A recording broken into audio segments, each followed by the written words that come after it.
display 120 Hz refresh.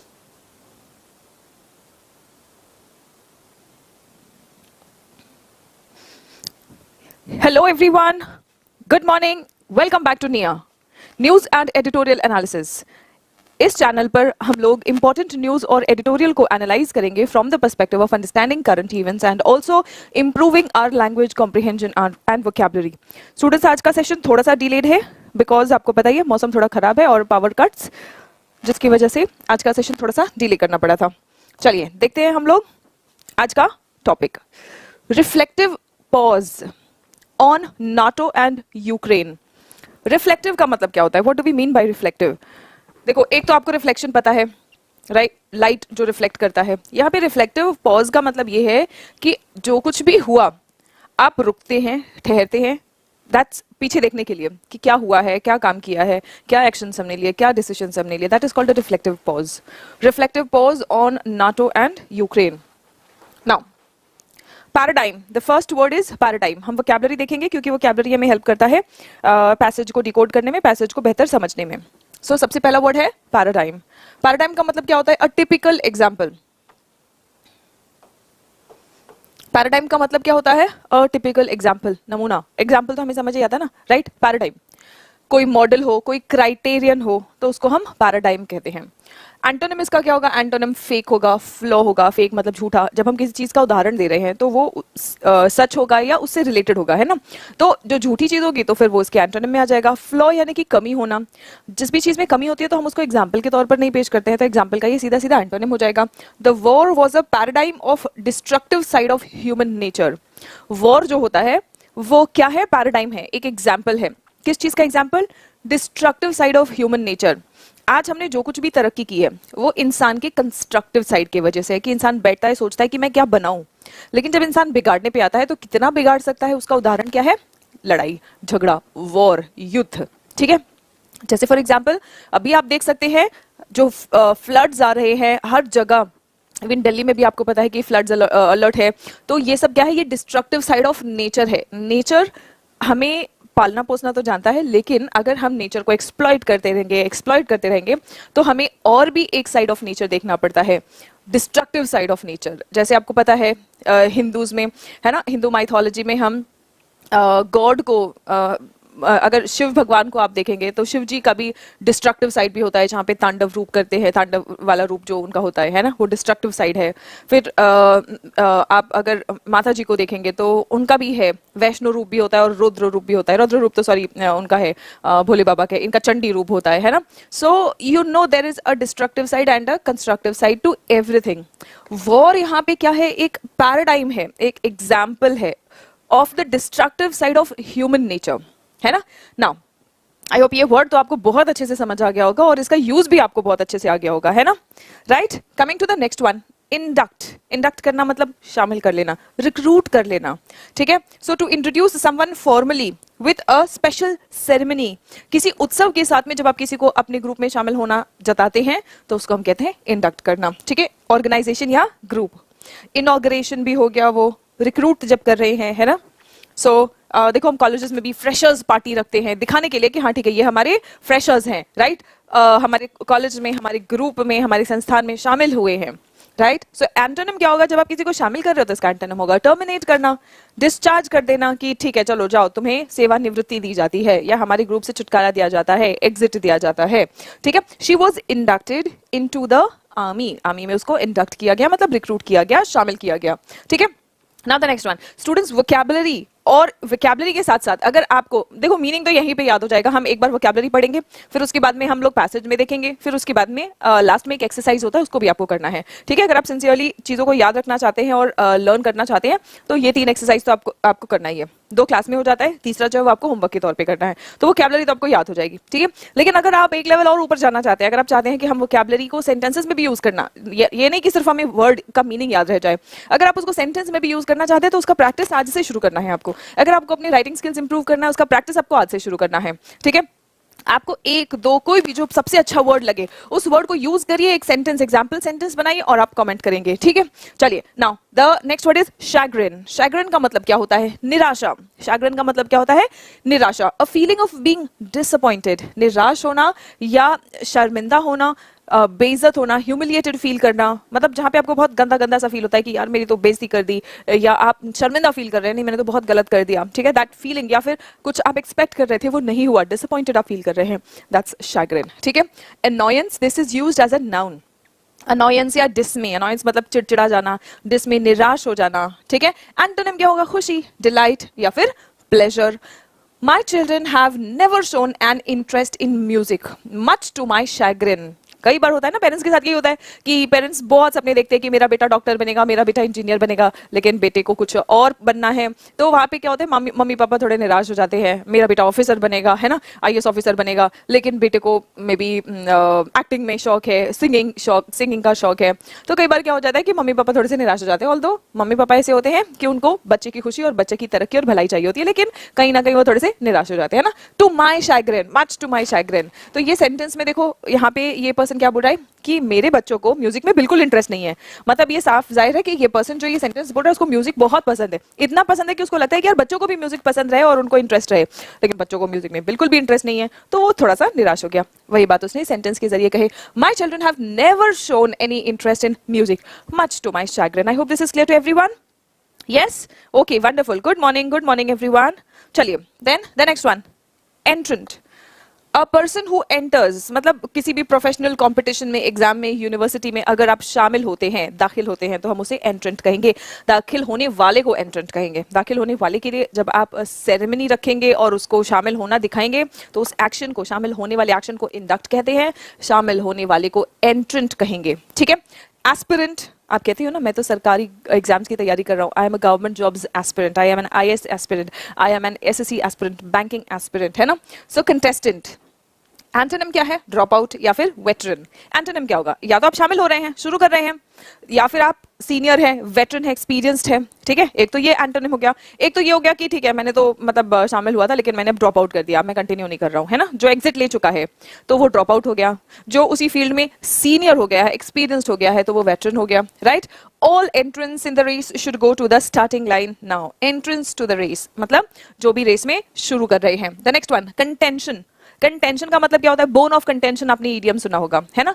Bone of contention, contention मतलब विवाद, लड़ाई, झगड़ा, प्रतिस्पर्धा, कंपटीशन। आर्ग्यूइंग, डिसएग्रीमेंट, विवाद, struggling between two opponents, competition, आपका ओपिनियन, समथिंग दैट यू से इज ट्रू, ठीक है। कंटेंशन का ये भी मतलब होता है कि जो तुम कह रहे हो, तुम्हारी जो मनोधारणा होती है, ठीक है। सिनोनिम क्या होगा? आर्ग्यूमेंट या फिर असर्शन। अब आर्ग्यूमेंट का एंटोनिम होगा harmony, peace, right, concord, agreement, ठीक है। My contention is that the scheme will never work. अब यहाँ पे देखो मैंने कहा माई कंटेंशन, मैंने कंटेंशन के आपको दो मीनिंग्स बताए, एक तो मेरी मनोधारणा, मेरा विचार, और दूसरा विवाद। यहाँ पे आप मुझे बताएंगे, जब मैंने कहा मेरा कंटेंशन ये है कि ये स्कीम काम ही नहीं करेगा, तो मेरा विवाद ये है कि ये स्कीम काम नहीं करेगा, या मेरा विचार ये है कि ये स्कीम काम नहीं करेगा। जब भी कोई ऐसा वर्ड आएगा जिसके दो मीनिंग होते हैं और दो बिल्कुल आपस में अलग मीनिंग होते हैं, ये ठीक है, आपको सेंटेंस के अकॉर्डिंग, कॉन्टेक्स्ट के अकॉर्डिंग आपको डिसाइड करना होता है कि इस वर्ड का मीनिंग क्या है। ऐसे वर्ड्स के मीनिंग्स जो है वो आपके कॉम्प्रिहेंशन में पूछे जाते हैं, और कॉम्प्रिहेंशन का जो ऑप्शन होगा ना, तो ऑप्शन में आपका ओपिनियन और आर्ग्यूमेंट, ये दोनों ऑप्शन होगा।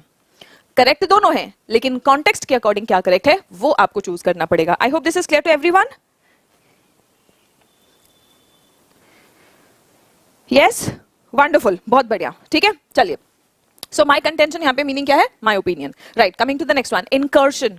अ sudden attack or act of going into a place, है ना। अचानक अगर किसी प्लेस पे हमला होता है तो हम उसको इनकर्शन कह सकते हैं, ठीक है। या अचानक किसी जगह पर आप पहुंच जाते हैं, दैट्स कॉल्ड इनकर्शन। अटैक या फोरे। अटैक, इसका एंटोनिम क्या होगा? रिट्रीट, ठीक है, withdrawal. The bandits made brief incursions on the village, ठीक है। बैंडिट्स ने क्या किया? बैंडिट्स, बैंडिट क्वीन, बैंडिट्स वो जो ग्रुप में, झुंड में जो आते हैं, डकैत आते हैं, है ना, और वो किसी गांव में जाते हैं, लूट के गांव में वापस आ जाते हैं, तो हम यही बोल रहे हैं कि द बैंडिट्स मेड ब्रीफ इनकर्शंस, मतलब रह रहे के बीच में गांव में जाते हैं, हो सकता है उनको खाना पीना चाहिए होगा या कुछ पैसे वैसे कम पड़ रहे हैं, तो जाते हैं, लूट के वापस आ जाते हैं, ठीक है। The next one, undeterred. यहाँ पे वर्ड क्या है? Deter.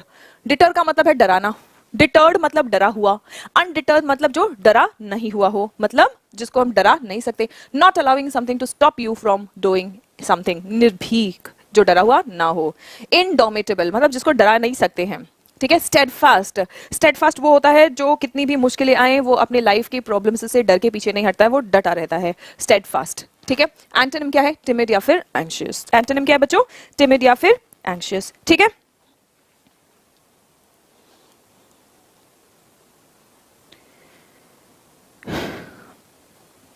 Okay, now the next one. The soldiers marched on undeterred by the harsh weather conditions. Weather conditions, मौसम बहुत खराब हो रहा था, लेकिन जो सिपाही थे वो बिना डरे आगे बढ़ते रहे। The soldiers marched on, आगे बढ़ते रहे, undeterred, बिना डरे, ठीक है। हमारे सिपाही ऐसे ही होते हैं, हमारे सोल्जर्स ऐसे ही होते हैं कि इनको एक्चुअली ट्रेन भी उसे ही किया जा सकता है, क्योंकि मन में आपको हिम्मत रखना होता है। हम डरे हुए इंसान को ट्रेन नहीं कर सकते कि मुसीबत में आगे बढ़ते रहो। ये इंसान की अपनी इंटरनल क्वालिटी होती है कि नहीं मैं बहादुर रहूंगा, ये अपने मन में एक इच्छा रखनी होती है, या मन में ये हिम्मत रखना होता है कि नहीं मैं प्रॉब्लम रहेगा तो भी मैं आगे बढ़ूंगा। जब आपके मन में ये चीज है तब आपको ट्रेन किया जा सकता है कि आप प्रॉब्लम होते हुए आगे बढ़े, ठीक है। डरपोक इंसान को नहीं ट्रेन किया जा सकता है। So undeterred means the soldiers are already brave and they kept walking, ठीक है, they kept marching weather conditions खराब होने के बावजूद भी। एक्विजिशन का मतलब क्या होता है? ये गवर्नमेंट जब कोई भी चीज अक्वायर करती है ना, तो ये वर्ड्स हम स्पेशली यूज करते हैं। Acquisition, the act of obtaining और बाइंग समथिंग। जब सरकार अनाज हो गया, वेपन्स हो गया, ये सब चीज जब बाय करती है, ठीक है, तो उसको हम वर्ड क्या यूज करेंगे? Acquisition. Procurement is a also very important word. Procure करना, एक्विजिशन तो इन जनरल टर्म्स में भी यूज कर सकते हैं, लेकिन प्रोक्योरमेंट जो होता है वो लार्ज स्केल में जब बहुत सारी चीजों की परचेसिंग की जाती है बाय गवर्नमेंट और बाय लार्ज ऑर्गेनाइजेशन, तभी ये वर्ड यूज करते हैं प्रोक्योरमेंट, ठीक है। Procurement it simply means purchase, खरीदना, ठीक है, लेकिन look at the words procurement, acquisition, ठीक है। एंटोनिम क्या होगा? अक्वायर किया मतलब हासिल किया, लूज कर दिया, इसका एंटोनिम बन गया, या अबैंडन कर दिया, त्याग दिया, ठीक है। His latest acquisition is a race horse. उसका लेटेस्ट एक्विजिशन जो है, कौन सी चीज उसने खरीदी है या अक्वायर की है? रेस हॉर्स, है ना, राइट। चलिए come to the next one now. Expiate, what do we mean by expiate? Expiate, at ending word, it is a verb. Do something to indicate that you are sorry. कुछ ऐसा काम करना, कल भी हमने ये वर्ड expiate पढ़ा था, है ना, कि ब्रिटिशर्स को ऐसा काम करना चाहिए कि उनका एक्सपायरेशन दिखे कि वो पश्चाताप करना चाहते हैं, ठीक है। तो कुछ ऐसा करना जिससे कि लगे कि तुम वाकई में पश्चाताप कर रहे हो, तुम्हें वाकई में अपने किए हुए पर मतलब बुरा लग रहा है, you are feeling guilty about it, ठीक है। Redress, make up for. Antonym क्या? जो लोग के मन में पछतावा नहीं होता है कि हमने कुछ गलत किया, वो क्या करते हैं? वो ब्लेम करते हैं, वो दूसरों पर आरोप डालते हैं। ब्लेम करना, पनिश करना। He had a chance to confess and expiate his guilt. उसके पास एक मौका था कि वो अपनी गलती स्वीकारे और पश्चाताप करे। डिवर, डिवर भी हमने देखा था। डिवर का मतलब क्या होता है? ऐसे लालची की तरह बिल्कुल खाना, ठीक है। To eat something quickly because you are very hungry, और टू डू और use something quickly and completely. Eat up, swallow, abstain. एक तो जल्दी जल्दी कोई चीज खा लेना, ये एक, या फिर कंट्रोल करना, होल्ड करना, एब्सटेन करना, ठीक है। The next one, a matter of time. हम कहते हैं ना समय समय की बात है, it is just a matter of time, समय समय की बात है।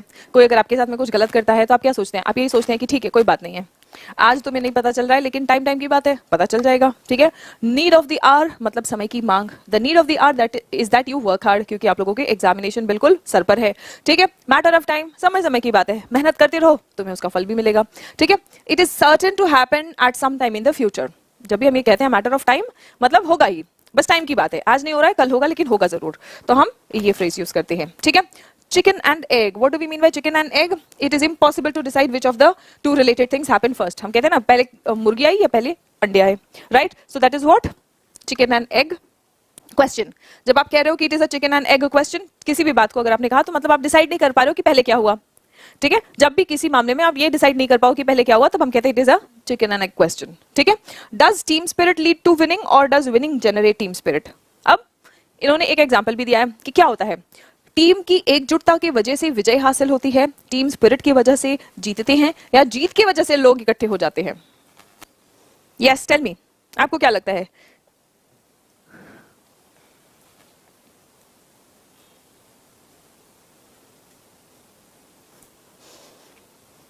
ना।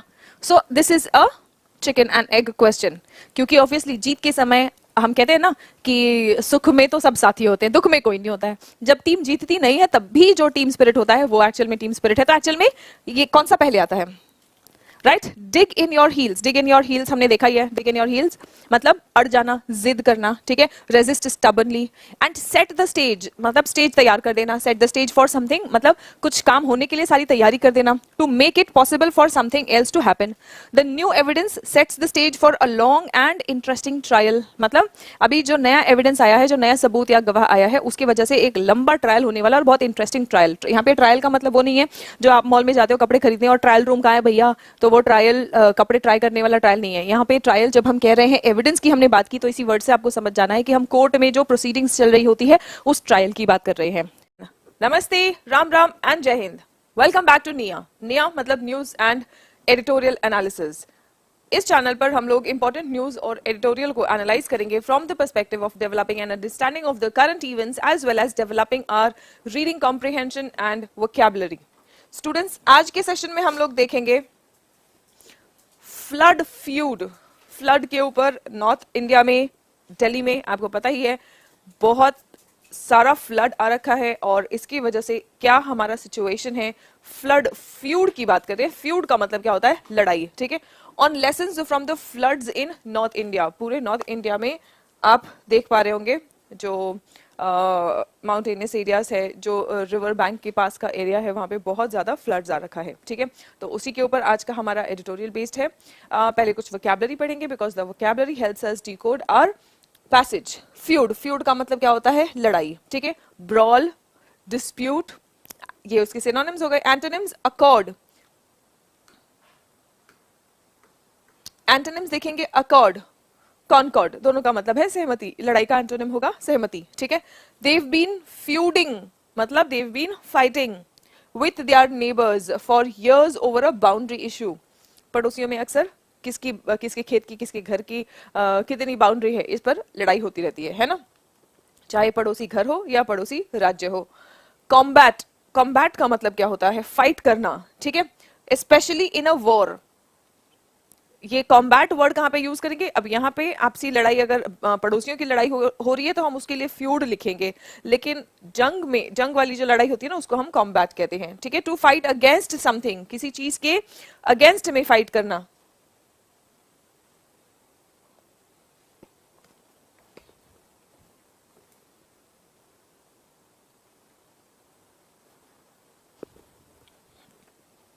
राइट, किसी चीज के अगेंस्ट में फाइट करना, that will be combat. To try to stop और डिफीट समथिंग, ये भी इसका मीनिंग हो सकता है। जब आप लड़ रहे हैं किसी चीज को रोकने के लिए, किसी चीज को हराने के लिए, तब भी हम कॉम्बैट का यूज कर सकते हैं। किसी चीज को रोकने के सेंस में हम कहते हैं ना कॉम्बैट कोरोना, ये भी आप यूज कर सकते हैं। कोरोना इज एक्चुअली वॉर जैसा ही था वो, है ना। So combat diseases, we have to develop our immunity so that our body can combat diseases, our body can fight diseases। तो यहाँ पे भी fight against something, बीमारियों के खिलाफ लड़ना या बीमारियों को रोकने की कोशिश करना, इसी सेंस में भी हमने यूज कर लिया इसको, है ना। इसका एंटोनिम, सिनोनिम्स क्या है? skirmish, fray। एंटोनिम, सबमिट करना, गिव अप करना। जब आप किसी चीज से लड़ने की कोशिश कर रहे हैं, सो यू आर कॉम्बैटिंग। इसका एंटोनिम क्या होगा? आपने हार मान लिया, ठीक है, आपने गिव अप कर दिया, आपने सरेंडर कर दिया, ठीक है। He was awarded a cross for gallantry in combat, ठीक है, यानी वॉर में उनको अपनी बहादुरी के लिए अवार्ड दिया गया। lacunae, what do we mean by lacunae? It is a gap, कमी, missing part, कोई चीज जो रह गया हो, है ना, missing part और gap, especially in a book or any other piece of writing, ठीक है। इसके सिनोनिम्स क्या होंगे? breakage and shortage, कमी की हम बात कर रहे हैं, मतलब जो चीज रह गई हो, कमी हो, ठीक है। एंटोनिम क्या होगा? अगर कमी नहीं है तो फुल है, लोडेड है। The lacunas in this research are alarming। Alarming का मतलब होता है चिंताजनक। अलार्मिंग का मतलब होता है स्टूडेंट्स चिंताजनक, राइट।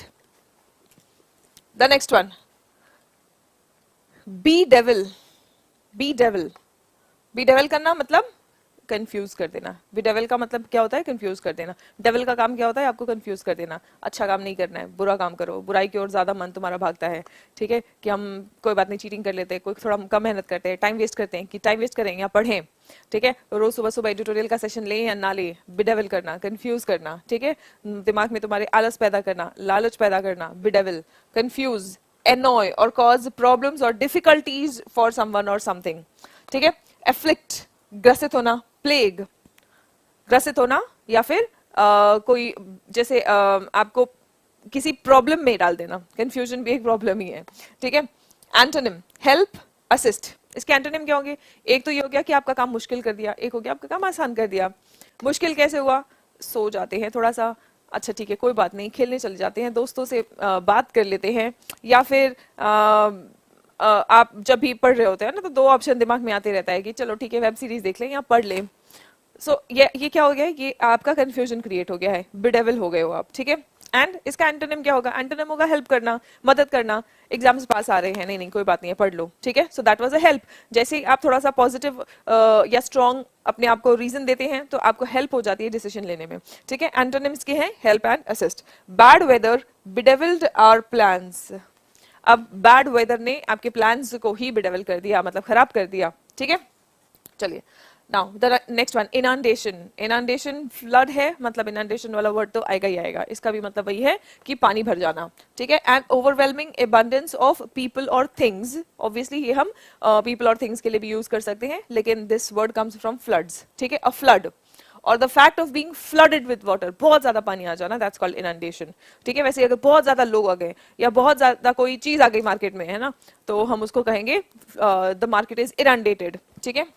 डिल्यूज, एनगल्फ, एंटोनिम क्या है? ड्राउट, ड्रिबल, एंटोनिम क्या है? Drought, dribble. Their neighborhood is being inundated by the rising waters of the Byas river. उनका जो पड़ोस है वो पानी से भर गया है, पानी जो ब्यास नदी से आई है, ठीक है। Their neighborhood is being inundated by the rising waters of the Byas river. Elides, elides मतलब to omit और टू गेट रिड ऑफ, छुटकारा पाना, ओमिट कर देना। To join different things together as if they are the same, आप अलग अलग चीजों को ऐसे जोड़ देते हो जैसे कि वो सेम ही हो, तो हम उसको कहते हैं एलाइड, जोड़ देना बेसिकली, ठीक है। अच्छा इसके आप मीनिंग अगर आप देखेंगे तो दोनों मीनिंग ऑलमोस्ट ऑपोजिट है, ऐसा भी हो सकता है। अब वर्ड्स का क्या होता है, कई बार बिल्कुल अनरिलेटेड मीनिंग होता है, किसी भी एक वर्ड के कई बार दो ऐसे मीनिंग्स होते हैं जो बिल्कुल अनरिलेटेड है, और कई बार बिल्कुल एक दूसरे से विपरीत भी हो सकते हैं, ठीक है। तो आपको दोनों को एक साथ में नहीं देखना है। एलाइड्स का मतलब है कि या तो किसी चीज से छुटकारा पा जाना, या फिर किसी दो चीजों को, दो अलग अलग चीजों को ऐसे जोड़ देना जैसे कि वो सेम हो, ठीक है। To join two different things together as if they were same, ठीक है।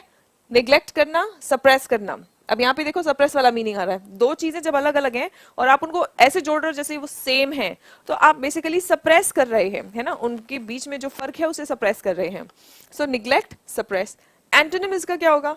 एंटोनिम होगा एक्सटेंड करना, प्रोलॉन्ग करना, ठीक है। He attempts to elide the boundaries between painting and sculpture, मतलब पेंटिंग और स्कल्पचर दो अलग अलग चीजें हैं और दोनों के बीच में जो फर्क है वो उसको मिटाने की कोशिश करते हैं, दो अलग अलग चीजों को ऐसे जोड़ देते हैं, फर्क मिटा के ऐसे जोड़ने की कोशिश करते हैं जैसे वो दोनों अलग अलग है ना हो। पेंटिंग तो हो गया कि जैसे आप कलर्स लेते हो और अलग अलग कलर्स लेके आप पेंट कर रहे हो, स्कल्पचर क्या है? मूर्ति बनाना, है ना। सो दोनों अलग अलग चीजें हैं, लेकिन वो क्या करता है कि वो दोनों को सेम बनाने की कोशिश करता है। एग्जाम्पल के जरिए आपको बिल्कुल अच्छे से समझ में आ गया होगा, ठीक है। चलिए the next one, scrimp. Scrimp का मतलब होता है to spend as little money as possible. Scrimp मतलब जितना कम हो सके उतना पैसा खर्च करना। Curtail, be frugal, this is a verb, right. And हमने यहाँ पे बी क्यों ऐड किया? क्योंकि फ्रूगल एक एडजेक्टिव है, ठीक है, फ्रूगल एक एडजेक्टिव है तो इसीलिए हमने यहाँ पे बी वर्ड यूज किया, बिकॉज वर्ब का मीनिंग वर्ब ही होता है। Now she scrimped and saved to care for her two younger sisters. उसने क्या किया? उसने स्क्रिम्प किया ताकि, और पैसे बचाए ताकि वो अपने दोनों छोटे बहनों का देखभाल कर सके, right. Okay, contribute to, contribute के साथ में देखो फिक्स्ड प्रेपोजिशन हमने क्या यूज किया है? टू। कंट्रीब्यूट टू का मतलब क्या होता है? बी पार्टली रिस्पॉन्सिबल, योगदान देना, ठीक है। अब जब आप कहीं योगदान दे रहे हैं तो जो भी परिणाम आ रहे हैं उसके लिए आप जिम्मेदार हैं। अगर आप आतंकवाद में योगदान दे रहे हैं तो आप आतंकवाद के फैलने में जिम्मेदार हैं। अगर आप समाज में तरक्की में योगदान दे रहे हैं, पढ़ लिख रहे हैं, अपने फील्ड में अच्छा कर रहे हैं, तो आप देश की तरक्की में योगदान दे रहे हैं, right. To be partly responsible for, आप देश के तरक्की में कहीं ना कहीं जिम्मेदार हैं। डिजाइन फॉल्ट्स, ऐसी कमियां जो डिजाइन में है, design faults in the boat contributed to the tragedy. अभी आपने देखा होगा भगवंत मान भी एक बोट ट्रेजेडी से बाल बाल बचे, है ना। तो बोट डिजाइन जो है उसमें जो प्रॉब्लम है उसकी वजह से ट्रेजेडी हुई, ठीक है। ट्रेजेडी मतलब कुछ दुर्घटना। So design faults in the boat contributed to the tragedy. Short shrift, little or no attention or consideration. The idea has been given short shrift by philosophers, कोई विचार जिस पर फिलोसोफर्स ने ना के बराबर ध्यान दिया। शॉर्ट श्रिफ्ट का मतलब होता है ना के बराबर ध्यान देना, ये टोटली नया वर्ड होगा आप लोगों के लिए, ठीक है। शॉर्ट श्रिफ्ट, लिटिल और नया मतलब न्यूज एंड एडिटोरियल एनालिसिस, जहां पे हम इंपॉर्टेंट न्यूज और एडिटोरियल को एनालाइज करेंगे from the perspective of developing our language comprehension skills and improving our current awareness. Students, आज के सेशन में जो हम डिस्कस करने वाले हैं वो है civil code, uniform civil code, a common civil code, spelling equality for every Indian. यहाँ पे स्पेलिंग का मतलब क्या है? स्पेलिंग का मतलब जो हम स्पेलिंग्स पढ़ते हैं डिक्टेशन वाला स्पेलिंग्स, वो नहीं है। यहाँ पे spelling equality for every Indian का मतलब ये है कि कॉमन सिविल कोड हर इंडियन के लिए समानता ले आएगा, ठीक है। हर इंडियन के लिए समानता ले आने वाला कोड कॉमन सिविल कोड, ठीक है। एंड एज यूजुअल हम ये आर्टिकल देखें इसके पहले हम थोड़ी सी वोकैबुलरी देखेंगे जो कि हमें अपने पैसेज को डिकोड करने में हेल्प करेगा। स्टूडेंट्स, आज का सेशन थोड़ा सा लंबा हो सकता है क्योंकि आज जो लीड आर्टिकल है हमने वो लिया है। लीड आर्टिकल्स बड़े होते हैं और जो बाकी एडिटोरियल्स होते हैं जो आपके न्यूज़पेपर में आप देखेंगे कि लेफ्ट हैंड साइड में होता है ना दो, यूजुअली हम वो आर्टिकल देखते हैं। आज वाला जो है वो सेशन थोड़ा बड़ा होगा लेकिन बहुत इंपॉर्टेंट और बहुत ही एनरिचिंग सेशन होगा, ठीक है। आइए चलिए देखते हैं। सबसे पहले थोड़ा सा वोकैबुलरी। एक्रिमोनियस OUS एंडिंग वर्ड है, मतलब जहां पर गुस्सा ज्यादा हो, है ना, लड़ाई झगड़ा हो रहा हो, गुस्से वाली लड़ाई झगड़ा जो हो रहा हो उसको हम एक्रिमोनियस कहेंगे, ठीक है। एक्रीमोनियस, एक्री का मतलब ये होता है कड़वा, ठीक है। तो कड़वाहट भरी लड़ाई हो तो हम उसको एक्रिमोनियस कहेंगे। Acrimonious OUS ending word adjective है, full of anger, arguments and bad feeling, क्रोधपूर्ण। सिनोनिम्स इसके रैंकरस, सोर, सिनिकल। एंटोनिम्स इसके सिंपैथेटिक एंड वार्म। वार्म मतलब जो प्यार भरा हो, झगड़ा ज्यादा हो रहा है, कड़वाहट भरा, तो उसका एंटोनिम होगा वार्म। सिंपैथी जहां सहानुभूति होती है वहां पे लड़ाई नहीं होती है, तो सहानुभूति भी इसी के एंटोनिम में आ जाएगा। His parents went through an एक्रिमोनियस divorce, मतलब उसके पेरेंट्स का डिवोर्स हुआ, और एक्रिमोनियस डिवोर्स हुआ मतलब बहुत ज्यादा लड़ाई झगड़ा हुआ और बहुत ज्यादा बैड फीलिंग्स भरा हुआ एक लड़ाई झगड़ा हुआ और उसके बाद डिवोर्स हुआ। क्लर्जी, क्लर्जी किसको कहते हैं? क्लास ऑफ रिलीजियस ऑफिशियल्स, जैसे हम बोलते हैं ना पंडित, है ना, तो जो पंडित होते हैं, जो संत महात्मा होते हैं, सो वही क्लास ऑफ रिलीजियस ऑफिशियल्स को हम क्लर्जी कहते हैं, लेकिन ये क्रिश्चियन चर्च में ये टर्म यूज होता है, ठीक है। प्रीस्टहुड एंड पैस्टरेट, एंटोनिम इसका क्या होगा? लेमैन, कॉमन मैन, है ना। लेमैन, कॉमन मैन, एक तो होते हैं जो पंडित या जो संत महात्मा साधु संत होते हैं, तो वो सब रिलीजियस क्लास के ऑफिशियल्स हैं, उनको क्लर्जी क्रिश्चियनिटी में कहा जाता है। और एंटोनिम होगा कॉमन मैन, लेमैन, जिसको ज्यादा कुछ नहीं पता होता है। संत महात्मा पंडितों को ज्यादा पता होता है पूजा पाठ वगैरह ये सब चीज के बारे में, ठीक है। All the local clergy were asked to attend the ceremony. सभी local clergy को ceremony यानी जो उत्सव है उसको attend करने को कहा गया। Provenance, what do we mean by provenance? ANCE ending word जो होता है ये एक noun होता है, ठीक है। ANCE ending word जो होता है वो noun होता है। Place of origin of something, किसी चीज की शुरुआत। प्रोवेनेंस, किसी चीज की शुरुआत, ठीक है। डिराइवेशन और बिगिनिंग, एंटोनिम क्या होगा? Conclusion or ending. There is no proof about the provenance of the painting, इस पेंटिंग के प्रोवेनेंस के बारे में कोई प्रूफ नहीं है, यानी कि इस पेंटिंग के बारे में की शुरुआत के बारे में कोई पता नहीं है। सैक्रोसैंक्ट, सैक्रोसैंक्ट का मतलब क्या होता है? टू इंपॉर्टेंट, कोई चीज जो इतनी ज्यादा इंपॉर्टेंट हो, इतनी ज्यादा स्पेशल हो कि उस पर सवाल ही नहीं उठाया जा सकता है या उसको बदला नहीं जा सकता, जिसको बदला ना जा सके, जिस पर सवाल ना उठाया जा सके, कोई चीज इतनी पवित्र हो, कोई चीज इतनी इंपॉर्टेंट हो, कोई चीज इतनी खास हो, तो हम उसको सैक्रोसैंक्ट कहेंगे, ठीक है, परम पवित्र। एंड सिनोनिम्स इसके क्या होंगे? Inviolable, inviolable and privileged, inviolable and privileged. इसका एंटोनिम क्या होगा? ब्लास्फेमस या इररेवरेंट। ये इतना ज्यादा इंपॉर्टेंट है कि उस पर सवाल ही नहीं उठा रहे हैं। दूसरा क्या है कि उसको इज्जत नहीं दे रहे हैं, कुछ चीज इंपॉर्टेंट है लेकिन उसको हम उसके बारे में कुछ गलत शलत बोल रहे हैं। ब्लास्फेमस, इररेवरेंट, नो रिस्पेक्ट, इररेवरेंट, रेवरेंट मतलब रिस्पेक्ट देना, ठीक है, इररेवरेंट मतलब रिस्पेक्ट नहीं मिल रहा है, ठीक है। I'll work till late night in the evening, but my weekends are sacrosanct. I'll work till late evening. वो बोले कि मैं बहुत देर तक काम कर लूंगा, चल जाएगा, लेकिन मैं सैटरडे संडे को ऑफिस नहीं आऊंगा। वीकेंड्स मेरे सैक्रोसैंक्ट है, मतलब वीकेंड्स मेरे लिए इतने ज्यादा इंपॉर्टेंट है कि मतलब वीकेंड पे मैं काम करने नहीं आ सकता। मैं लेट नाइट तक बैठ के मैं अपना काम पहले फिनिश कर लूंगा, लेकिन सैटरडे संडे घर बैठूंगा मैं, ठीक है। I'll work till late in the evening, but my weekends are sacrosanct.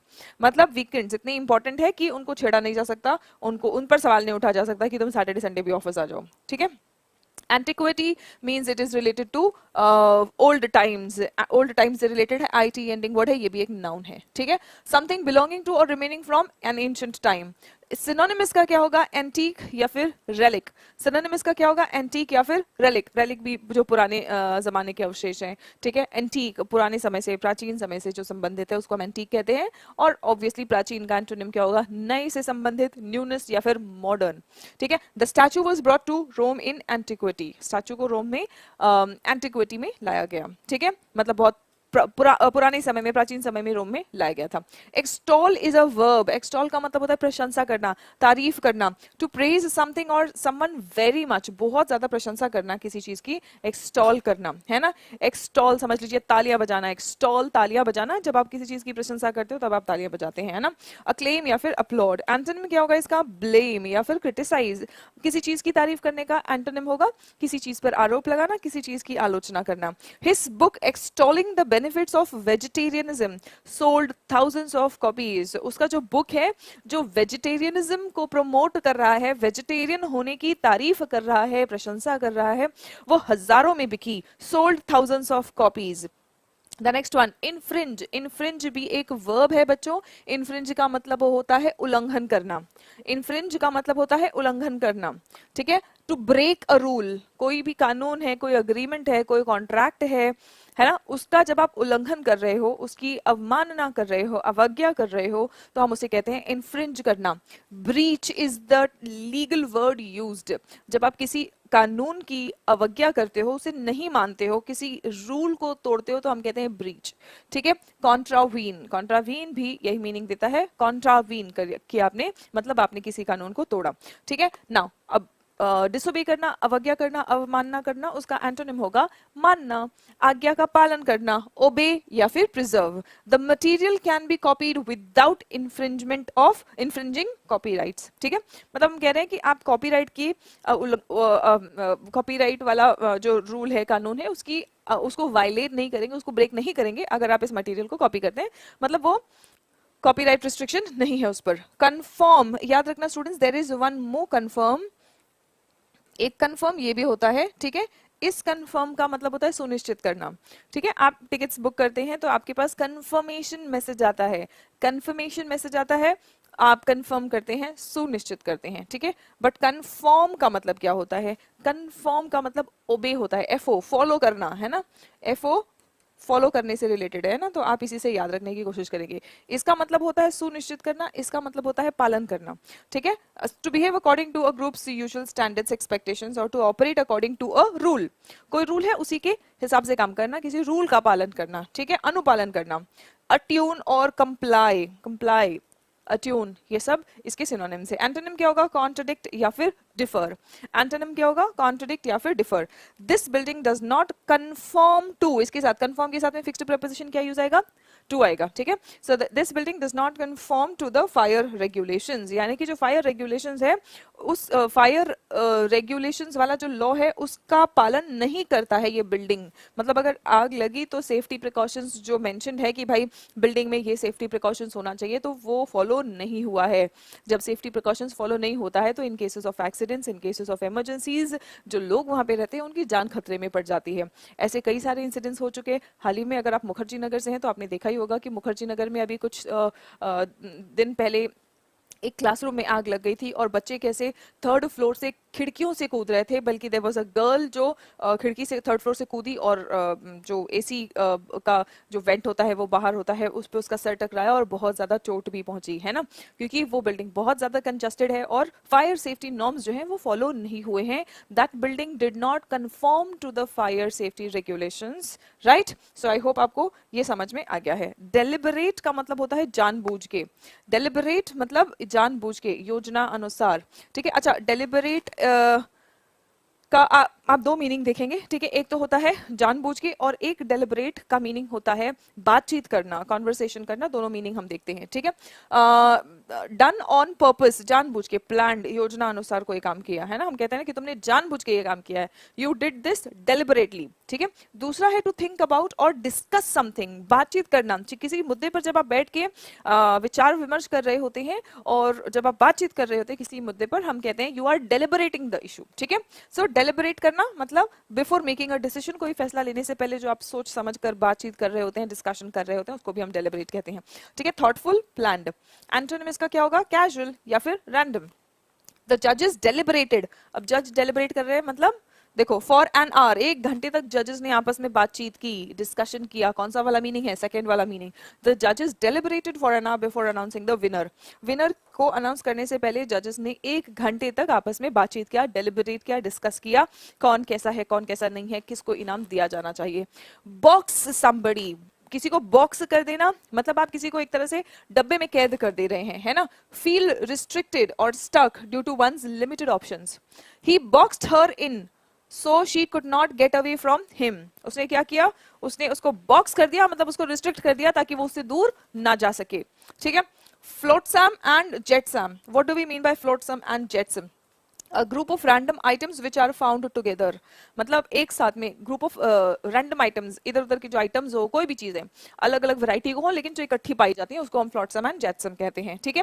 His house was a disorganised mess of flotsam and jetsam, मतलब फ्लोटसम और जेटसम के ये अलग अलग चीजें हैं, उन चीजों का पूरा मिश्रण पाया जा रहा था उसके डिसऑर्गेनाइज्ड घर में। His house was a disorganised mess, ठीक है। कोई चीज कनेक्टेड नहीं है, कुछ भी उसके घर में पड़ा हुआ है, ठीक है। टिपटोइंग, टिपटो करना मतलब टिपटो ऐसे जो हम ऐसे उंगलियों पे धीरे धीरे ऐसे चलते हैं, है ना। So tiptoeing, right. अब देखो, to avoid talking about something, अब आप टिपटो कब करते हो? जब आप घर में लेट आ रहे हो और आपको पता है मम्मी से डांट पड़ेगी, तो चुपचाप धीरे से दरवाजा खोलते हो, मम्मी को या भाई को आप फोन कर देते हैं कि दरवाजा खोल दो और हमें चुपचाप से घर में पहुंच जाओ। क्यों? क्योंकि आप अपनी मम्मी से बात करना, पापा से बात करना अवॉइड कर रहे होते हो, उस टाइम पे डांट पड़ जाएगी, है ना। सो टिपटोइंग का मतलब होता है to avoid talking about something, to talk about something only in an indirect way, या फिर अगर बात करना भी पड़ा तो आप इनडायरेक्ट वे में बात कर रहे हो या फिर आप बात करना अवॉइड कर रहे हो, दैट्स कॉल्ड टिपटोइंग, ठीक है। They tiptoed around the subject of her poor health, उसका जो खराब हेल्थ है उस सब्जेक्ट पर उन्होंने क्या किया? उन्होंने टिपटो किया, उस सब्जेक्ट पे उन्होंने क्या किया? टिपटो किया, ठीक है बच्चों, right. Then coming to the next one, bridging a gap, gap को ब्रिज करना, ठीक है। जब अब देखो हम क्या करते हैं, रिवर पर ब्रिज बनाते हैं, है ना। क्यों? ताकि इस बैंक पर इधर वाली जगह और इधर वाली जगह के बीच में ये जो गैप है इसको हम जोड़ सके, ब्रिज कर सके। तो ब्रिजिंग अ गैप का मतलब होता है कनेक्ट करना, ठीक है।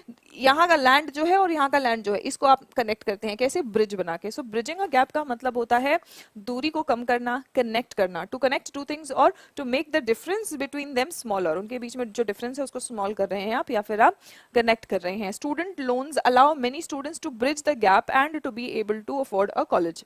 जो स्टूडेंट लोन होता है उससे क्या है, आपको अगर पढ़ना है, आप फाइनेंशियल कंडीशन उतनी अच्छी नहीं है कि अगर कहीं का बहुत हाई फीस हो आप अफोर्ड कर सके, राइट। सो जब स्टूडेंट लोन का फैसिलिटी आपको मिल जाता है तो इससे जो कमी है उस कमी को पूरा करने का मौका मिल जाता है स्टूडेंट्स को, कमी को पूरा करने का मौका मिल जाता है स्टूडेंट्स को, गैप ब्रिज करने का, जो दूरी है उसके कोर्स और सपने और उसके फाइनेंशियल कंडीशन के बीच में जो दूरी है उसको कम करने का उसको मौका मिल जाता है। सेट ऑफ, सेट ऑफ का मतलब क्या होता है? कोई चीज एकदम शुरू कर देना, सेट ऑफ मतलब कोई चीज शुरू कर देना, ठीक है।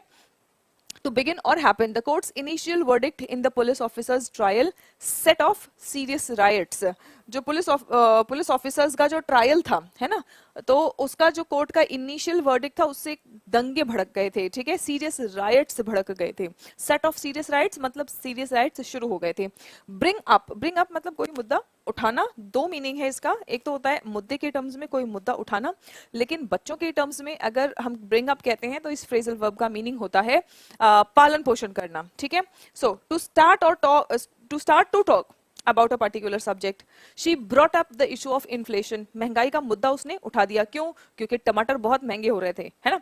वैसे महंगाई नॉर्मली थोड़ी बढ़ रही होती है, लेकिन महंगाई के बारे में लोग तब बात करना शुरू करते हैं जब किसी एक चीज की या जनरली कुछ चीजों की महंगाई बहुत ज्यादा बढ़ जाती है। So she brought up the issue of inflation, है, मतलब उसने उस मुद्दे पर बात करना शुरू कर दिया। Start to talk about a subject, to care for a child.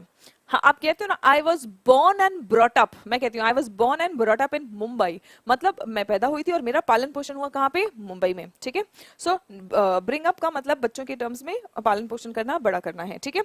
Nobody was willing to bring up the subject of pay at the meeting में कोई इस मुद्दे को उठाने के लिए तैयार नहीं था, ठीक है। He was brought up by his aunt, उसकी आंटी ने, उसकी चाची ने या मौसी ने उसका पालन पोषण किया। He was brought up. Good morning, everyone. Welcome back to NIA.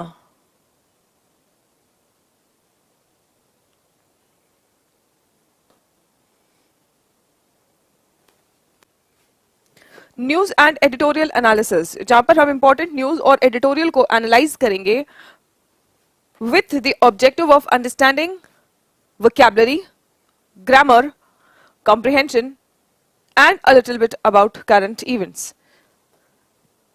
आज का जो आर्टिकल है वो बेस्ड है anachronism on the Commonwealth Games and anachronism the Commonwealth Games. Anachronism का मतलब क्या होता है? Chrono is related to time. Chrono word जो है ये एक रूट वर्ड है जो टाइम से रिलेटेड है, ठीक है। Chrono is related to time. Anachronism मतलब जो टाइम के अकॉर्डिंग सही नहीं हो, ऐसा लग रहा है कि मिसमैच्ड है टाइम के अकॉर्डिंग, है ना। सो समथिंग और someone that is not in its correct historical और क्रोनोलॉजिकल ऑर्डर। हम देखो क्रोनोलॉजिकल ऑर्डर में लगाते हैं, हिस्ट्री में एक क्वेश्चन आता है अरेंज इन क्रोनोलॉजिकल ऑर्डर, है ना। सो मतलब क्रोनोलॉजिकल ऑर्डर में कि टाइम के अकॉर्डिंग कौन सा पहले घटित हुआ कौन सा बाद में, ऐसे इवेंट्स को हम अकॉर्डिंग टू टाइम हम अरेंज करते हैं, that's the correct chronological order. और जब भी कोई चीज या कोई इवेंट हो जो टाइम के अकॉर्डिंग सही अरेंज ना हो तो हम उसको कहते हैं एनाक्रोनिज्म। हम उसे क्या कहते हैं? एनाक्रोनिज्म। मिसप्लेस्ड या ऑब्सोलीट, मिसप्लेस्ड या फिर ऑब्सोलीट। एंटोनिम इसका क्या होगा? Modern, new. The movie which is set in ancient Punjab is full of anachronisms and inaccuracies. मतलब कोई मूवी है जो पंजाब में, एंशिएंट पंजाब में बेस्ड बनी है, ठीक है, वो पूरा एनाक्रोनिज्म से और इनएक्यूरेसी से भरी हुई है, मतलब उसमें गलतियां भी बहुत हैं। पुराने पंजाब के बारे में अगर हम बता रहे हैं, है ना, पुराने पंजाब के बारे में बता रहे हैं, लेकिन उस टाइम की चीजें जैसी थी वैसी हम दिखा नहीं पा रहे हैं, तो वो एनाक्रोनिज्म है, ठीक है, वो एनाक्रोनिज्म है। और उसमें बहुत सारी कमियां भी है, इनएक्यूरेसीज भी है, गलत भी है कई सारी चीजें जो हम बता रहे हैं, right. Now the next word is federal. The next word is federal. ये रिफर करता है नेशनल गवर्नमेंट, जो नेशनल गवर्नमेंट होता है उसको रिफर करता है। Synonyms government, democracy. Antonyms local, municipal. Municipal आपको पता है, लोकल आपको पता है, हम लोकल गवर्नमेंट कहते हैं स्थानीय, लेकिन फेडरल है राष्ट्रीय, राष्ट्र से, गवर्नमेंट से, पूरे कंट्री के, नेशनल गवर्नमेंट के रिलेटेड है, ठीक है। They were charged with violating federal law. They were charged मतलब उन पर आरोप लगा फेडरल लॉ पर, फेडरल लॉ का उल्लंघन करने का। Credibility, ITY ending word students noun होता है। क्रेडिबिलिटी, क्रेड रूट वर्ड है, ठीक है, credible, credibility, credulous. Cred root word है ट्रस्ट से रिलेटेड, क्रेडिबिलिटी मतलब ट्रस्ट वर्दीनेस, ठीक है। क्रेड्यूलस क्या होता है? क्रेड्यूलस मतलब जो इंसान बहुत आसानी से किसी पे विश्वास कर दे, हर चीज पे बहुत जल्दी विश्वास कर देता है, जो भोला इंसान होता है, सीधा इंसान होता है, उसको जो भी बोलो वो मान लेता है, क्रेड्यूलस, ठीक है। क्रेडिबल मतलब वो विश्वसनीय है, विश्वास करने के पात्र है। क्रेडिबिलिटी विश्वसनीयता। Now the quality that somebody has that makes people believe और ट्रस्ट हिम, ठीक है। सिनोनिम क्या है? prospect, reliability. Antonym क्या होगा? Incredibility, implausibility. Plausible मतलब correct, जिस पर विश्वास किया जा सकता है. Implausible मतलब जिस पर विश्वास नहीं किया जा सकता. विश्वसनीयता का एंटोनिम होगा अविश्वसनीयता, जिस पर विश्वास नहीं किया जा सकता, तो implausibility. The prime minister had lost all credibility and had to resign. प्रधानमंत्री अगर विश्वसनीयता खो देते हैं अपने काउंसिल ऑफ मिनिस्टर्स की, तो उनको क्या करना पड़ता है? उनको रिजाइन करना पड़ता है. So the prime minister had lost all credibility and had to resign. Exaggeration, ION ending word. ION ending word क्या है? ION एंडिंग वर्ड होता है एक नाउन. एग्जैजरेशन का मतलब है बढ़ा चढ़ा के बोलना. ठीक है. Making to seem more important than it really is. अतिशय युक्ति. ठीक है. सो एग्जैजरेशन का मतलब होता है अति बिल्कुल. सिनोनिम क्या है? मैग्निफिकेशन, मैग्नीफाई करना, बड़ा बड़ा चढ़ा के बताना. ठीक है. Over statement. एंटोनिम होगा understatement. It is rather an exaggeration to say that all the students are lazy. मतलब हम अगर कहते हैं कि सारे बच्चे आलसी होते हैं, है ना, तो ये क्या है? बेसिकली ये बढ़ा चढ़ा के बोला हुआ स्टेटमेंट है, ये एग्जैजरेशन है. The next word staggering. The next word is staggering. Good morning everyone. Very shocking and surprising. विस्मयकारी मतलब आपको बिल्कुल शॉक कर दे, विस्मय में डाल दे. That's विस्मयकारी. Antonyms, synonyms: astounding, mind-boggling. Antonym: unsurprising, anticipated. Anticipated मतलब आपको पहले ही पता था ऐसा होने वाला है. ठीक है, उम्मीद थी ऐसा होने वाला है. Anticipate करना मतलब आपको उम्मीद है कि ऐसा होने वाला है, आपको पहले ही पता है. एंटिसिपेट करना मतलब आपको पहले ही पता है, बस आप इंतजार कर रहे हैं, बस ये होने वाला है. ठीक है. Public response was absolutely staggering. Public का रिस्पॉन्स जो था वो आश्चर्यचकित कर देने वाला था. हमने सोचा नहीं था, बहुत ज्यादा था इतना. ठीक है. ओनरस. ओनरस मतलब difficult and needing a lot of effort, कठिन. आर्डुअस, बैक ब्रेकिंग और बर्डनसम. एंटोनिम होगा एफर्टलेस, फसाइल. एफर्टलेस मतलब जिसमें ज्यादा मेहनत नहीं करना पड़ रहा. ओनरस मतलब जिसमें ज्यादा मेहनत करना पड़ेगा. ठीक है, बहुत कोशिश करनी पड़ेगी. That's onerous. एफर्टलेस जिसमें मेहनत ही नहीं करना पड़ रहा है. Facile, this is the most onerous task I have ever undertaken. ये सबसे मुश्किल काम है जो मैंने अंडरटेक किया है. Look forward to. Look forward to ये एक फ्रेजल वर्ब है स्टूडेंट्स, जिसके साथ में ग्रामर का आपका हर एग्जामिनेशन में क्वेश्चन आता है. I am looking forward to meet you या I am looking forward to meeting you. I am looking forward to work with you या I am looking forward to working with you. Students, looking forward to के बाद में जो भी verb आएगा वो हम V1 प्लस ING फॉर्म में लिखेंगे. मतलब I am looking forward to meet you नहीं, I am looking forward to meeting you कहेंगे. ठीक है. I am looking forward to working with you कहेंगे. ठीक है. सो ये तो इस इंपॉर्टेंट फ्रेजल वर्ब का ग्रामर हो गया. इसका मीनिंग क्या है? इसका मीनिंग है to be thinking with pleasure. जब आप बहुत खुशी से उम्मीद कर रहे होते हैं, वेट कर रहे होते हैं किसी काम का, है ना, about something that is going to happen, कुछ जो होने वाला है. He was looking forward to working with the new prime minister. वो बहुत खुशी से इंतजार कर रहे थे नए प्रधानमंत्री के साथ में काम करने का. Run up to. Run up to मतलब ये हम देख चुके हैं, run up to the West Bengal elections, है ना. सो रन अप टू मतलब किसी एक्शन के होने का, किसी भी एक्शन के या इवेंट के होने के पहले का जो समय है, हम उसको कहते हैं run up to. The run up to an event is the period of time just before it. कोई भी इवेंट या एक्शन होने के पहले का जो समय है उसको हम रन अप टू कहते हैं. The issue is complicating politics. कोई भी मुद्दा है उससे पॉलिटिक्स में कॉम्प्लिकेशंस आ रहे हैं, मुद्दे उलझ रहे हैं. In the run up to the elections. Elections के पहले क्या होता है? हर चीज के बारे में बात होगी, जो काम किया था, जो काम नहीं किया था, हर चीज के बारे में बात होती है. Welcome back to NEA. News and editorial analysis. News and editorial analysis channel पर आप लोगों को इंपॉर्टेंट न्यूज और एडिटोरियल का एनालिसिस मिलेगा from the perspective of developing your comprehension skills, your vocabulary as well as your general and current awareness. Students, Manipur में जो भी हो रहा है वो बहुत टाइम से हो रहा है, लेकिन जिसका एक्चुअल जो हम कह सकते हैं कि ट्रेलर, कोई ऐसी चीज जो पूरे देश की आत्मा को झकझोर के रख दे, वो अभी 2 दिन पहले हमारे सामने आई है.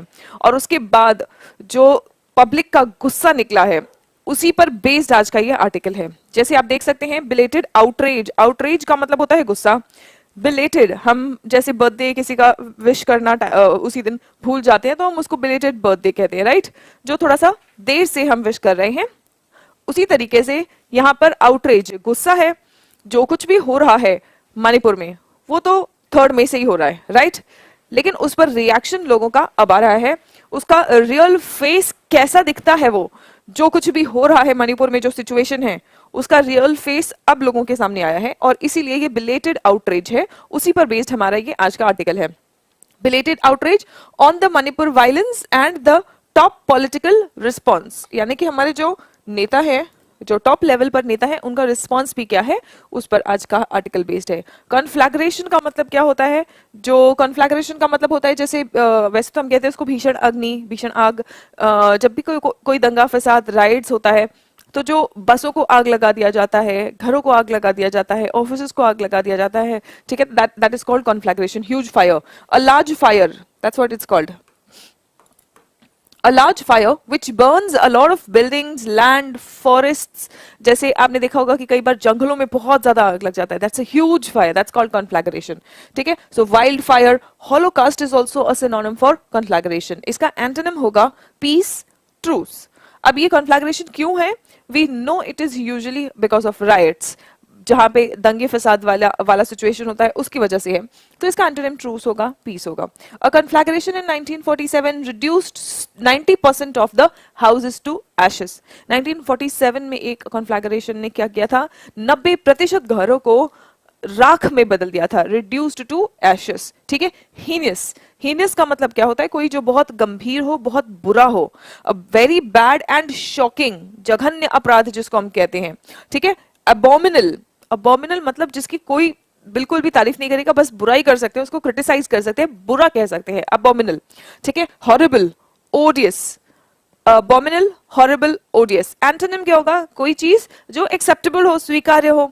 हम स्वीकार अक्सर अच्छी चीज करते हैं, कोई खराब चीज, कोई बहुत खराब चीज, तो हम उसको स्वीकार नहीं करते, इसलिए इसके एंटोनिम में आ जाएगा ये एक्सेप्टेबल या फिर डिजायरेबल। कोई ऐसी चीज जो स्वीकार्य हो या कोई ऐसी चीज जो लोग डिजायर करें, इच्छा करें। आप खराब चीजों की इच्छा नहीं करते हैं, खराब चीजों को आप डिजायर नहीं करते, इसीलिए ये एंटोनिम में आ जाता है। I hope they catch the person responsible for the heinous crime. इस जघन्य अपराध के लिए जो जिम्मेदार है, मैं उम्मीद करता हूं कि उसे पकड़ा जाए। Suo motu. Now there are many foreign phrases also जो हमारी इंग्लिश लैंग्वेज में यूज होती है। Students, there are many foreign phrases जो हमारी इंग्लिश लैंग्वेज में यूज होती हैं। ठीक है, सो मोटो बहुत ज्यादा हमारे लीगल प्रोसीडिंग्स में यूज होता है, और जनरल हमारे इंग्लिश लैंग्वेज में भी यूज होता है। सो मोटो का भी मतलब क्या है? खुद से, बिना किसी के बोले। जैसे मान लीजिए कि आपको घर वाले बोल रहे हैं तैयारी कर लो, फिर आपने तैयारी करना शुरू किया, तो वो सो मोटो नहीं है, लेकिन आपको खुद लगा कि नहीं यार मुझे बैंक की प्रिपरेशन करनी है, मुझे इंस्पेक्टर बनना है, मुझे आईएएस ऑफिसर बनना है। आपको खुद से लगा और खुद से आपने तैयारी करना शुरू किया, so that is suo motu. Relating to an action taken by a court. वैसे देखो लीगल टर्म्स में ये यूज होता है, तो यहाँ पे कोर्ट जो खुद से एक्शन ले, ये नहीं कि कोई जाके वहां पर कोर्ट में कोई केस दर्ज करे, फिर उसके बाद में कोर्ट ने कोई एक्शन लिया। कोर्ट को अगर खुद लग रहा है कि यार यहाँ कुछ गलत हो रहा है और हमें यहाँ पर एक्शन लेना चाहिए, तो उसको हम कहते हैं suo motu action by the court. ठीक है, so suo motu relating to an action taken by a court of its own accord without any request by the parties involved. जो भी किसी कोई भी डिस्प्यूट हो रहा है, कोई भी सिचुएशन है, कोई भी इवेंट है जहां पर जो पार्टीज है वो लोग कोर्ट में नहीं गए, लेकिन फिर भी कोर्ट ने खुद सो मोटो एक्शन लिया, मतलब खुद से एक्शन लिया कि नहीं यहाँ पर अन्याय हो रहा है, यहाँ पे न्याय दिलाने की जरूरत है, यहाँ पे हमें इंटरवीन करने की जरूरत है। ऐसा फील करके जब कोर्ट कोई एक्शन लेता है, हम उसे कहते हैं suo motu action. The Supreme Court of India has often taken up cases suo motto.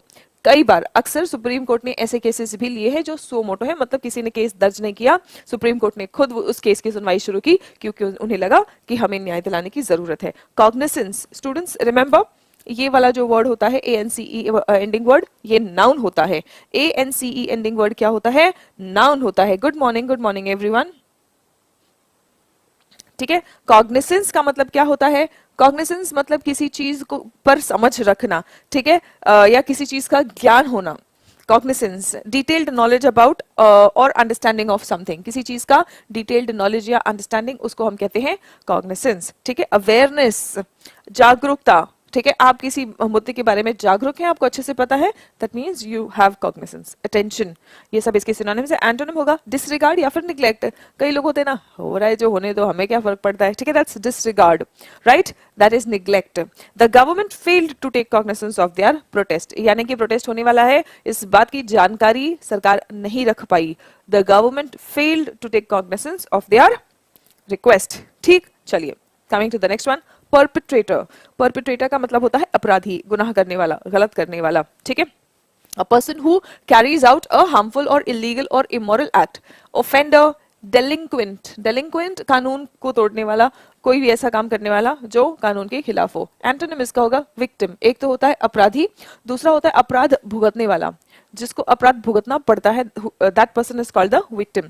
The perpetrators of the massacre, massacre मतलब जनसंहार, ठीक है। The perpetrators of the massacre must be brought to justice, ये अपने आप में ही एक phrase है। ब्रिंग टू जस्टिस का मतलब होता है न्याय के कटघरे पे लाना। न्याय के कटघरे पे लाएंगे तो सीधी बात है, अपराधी को सजा मिलेगी और जिसके साथ गलत हुआ है उसे न्याय मिलेगा, उसके साथ न्याय होगा, ठीक है। सो ब्रिंग टू जस्टिस का मतलब होता है न्याय के कटघरे में लाना, जहां पर न्याय होगा, ठीक है।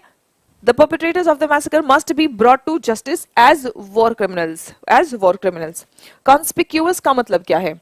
OUS ending word जो होता है बच्चों, ये एक एडजेक्टिव होता है। एडजेक्टिव से हम यूज करते हैं विशेषता बताने के लिए, ठीक है। किसी भी नाउन या प्रोनाउन की विशेषता बताने के लिए हम एडजेक्टिव का यूज करते हैं। कॉन्स्पिक्यूअस भी एडजेक्टिव की तरह यूज होगा। कॉन्स्पिक्यूअस का मतलब है कोई चीज जो किसी को भी दिख जाएगी, बहुत आसानी से दिख जाएगी। कॉन्स्पिक्यूअस, ऑब्वियस, हम कहते हैं ऑब्वियसली, मतलब क्लियर है, स्पष्ट है, ठीक है। सो इजिली सीन और नोटिस्ड, उसको हम कहते हैं कॉन्स्पिक्यूअस, सुस्पष्ट, ठीक है। नोटिसेबल, इजिली कोई भी नोटिस कर लेगा। प्रोमिनेंट, प्रोमिनेंट मतलब बिल्कुल सबको दिख रहा है, ऑब्वियस, प्रोमिनेंट, ये सब इसके सिनोनिम्स है।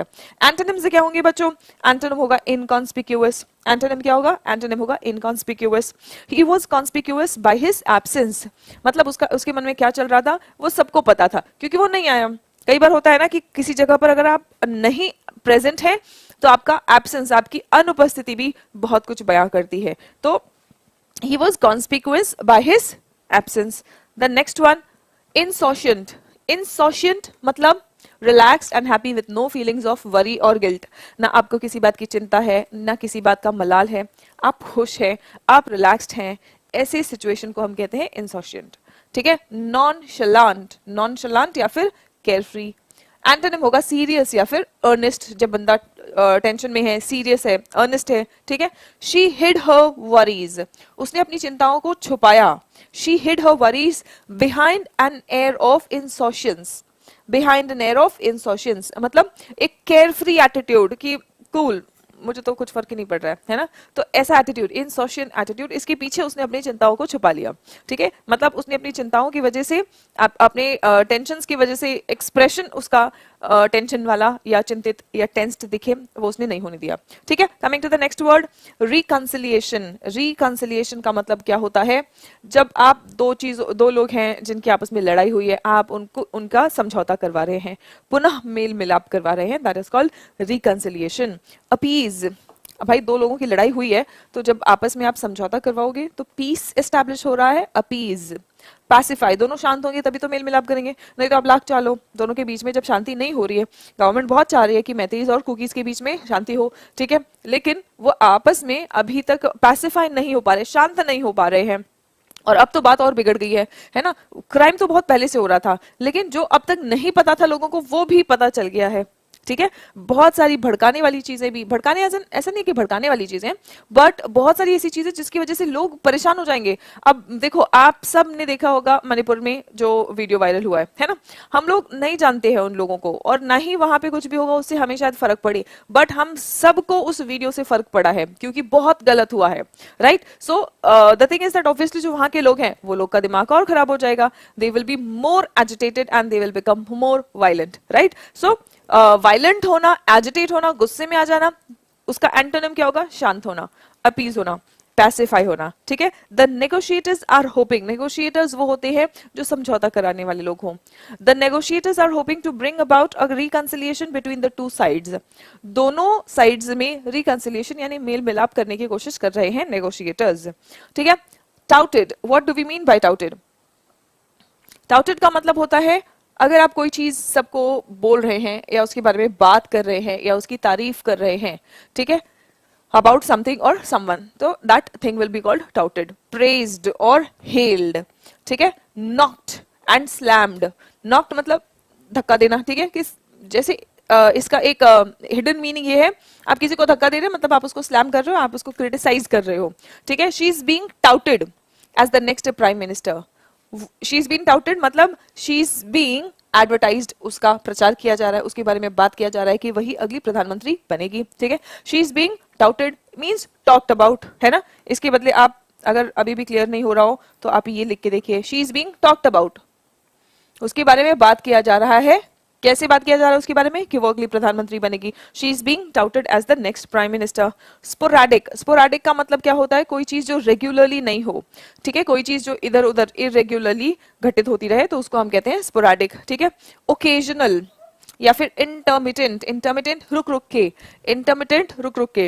एंटोनिम क्या होगा, एंटोनिम होगा कॉन्टिन्यूअस या फिर कांस्टेंट, एंटोनिम होगा कॉन्टिन्यूअस या फिर constant. She makes sporadic trips to Europe, मतलब वो रेगुलरली तो नहीं लेकिन हाँ यूरोप आती जाती रहती है. अनटीनेबल, अनटीनेबल मतलब कोई चीज जो बेसलेस हो, जिसका कोई बेस ही ना हो, मतलब ऑब्जेक्शनेबल हो, लोग जिस पर आपत्तिजनक जो हो. अनटीनेबल जिसका कोई लॉजिक ना हो, जो आपत्तिजनक हो, उसको हम अनटीनेबल कहेंगे. Not being able to maintain और डिफेंड अगेंस्ट अटैक और ऑब्जेक्शन, ठीक है. अगर आप कई बार ऐसा होता है ना कि हम कोई बात बोल तो देते हैं लेकिन अगर कोई उस पर आपत्ति जताएगा तो हम उसको जस्टिफाई नहीं कर पाएंगे, तो ऐसी चीजों को हम क्या कहते हैं, अनटीनेबल. ऐसी बातों को हम क्या कहते हैं, अनटीनेबल. क्लियर बच्चों, एवरीवन? ओके, बहुत बढ़िया.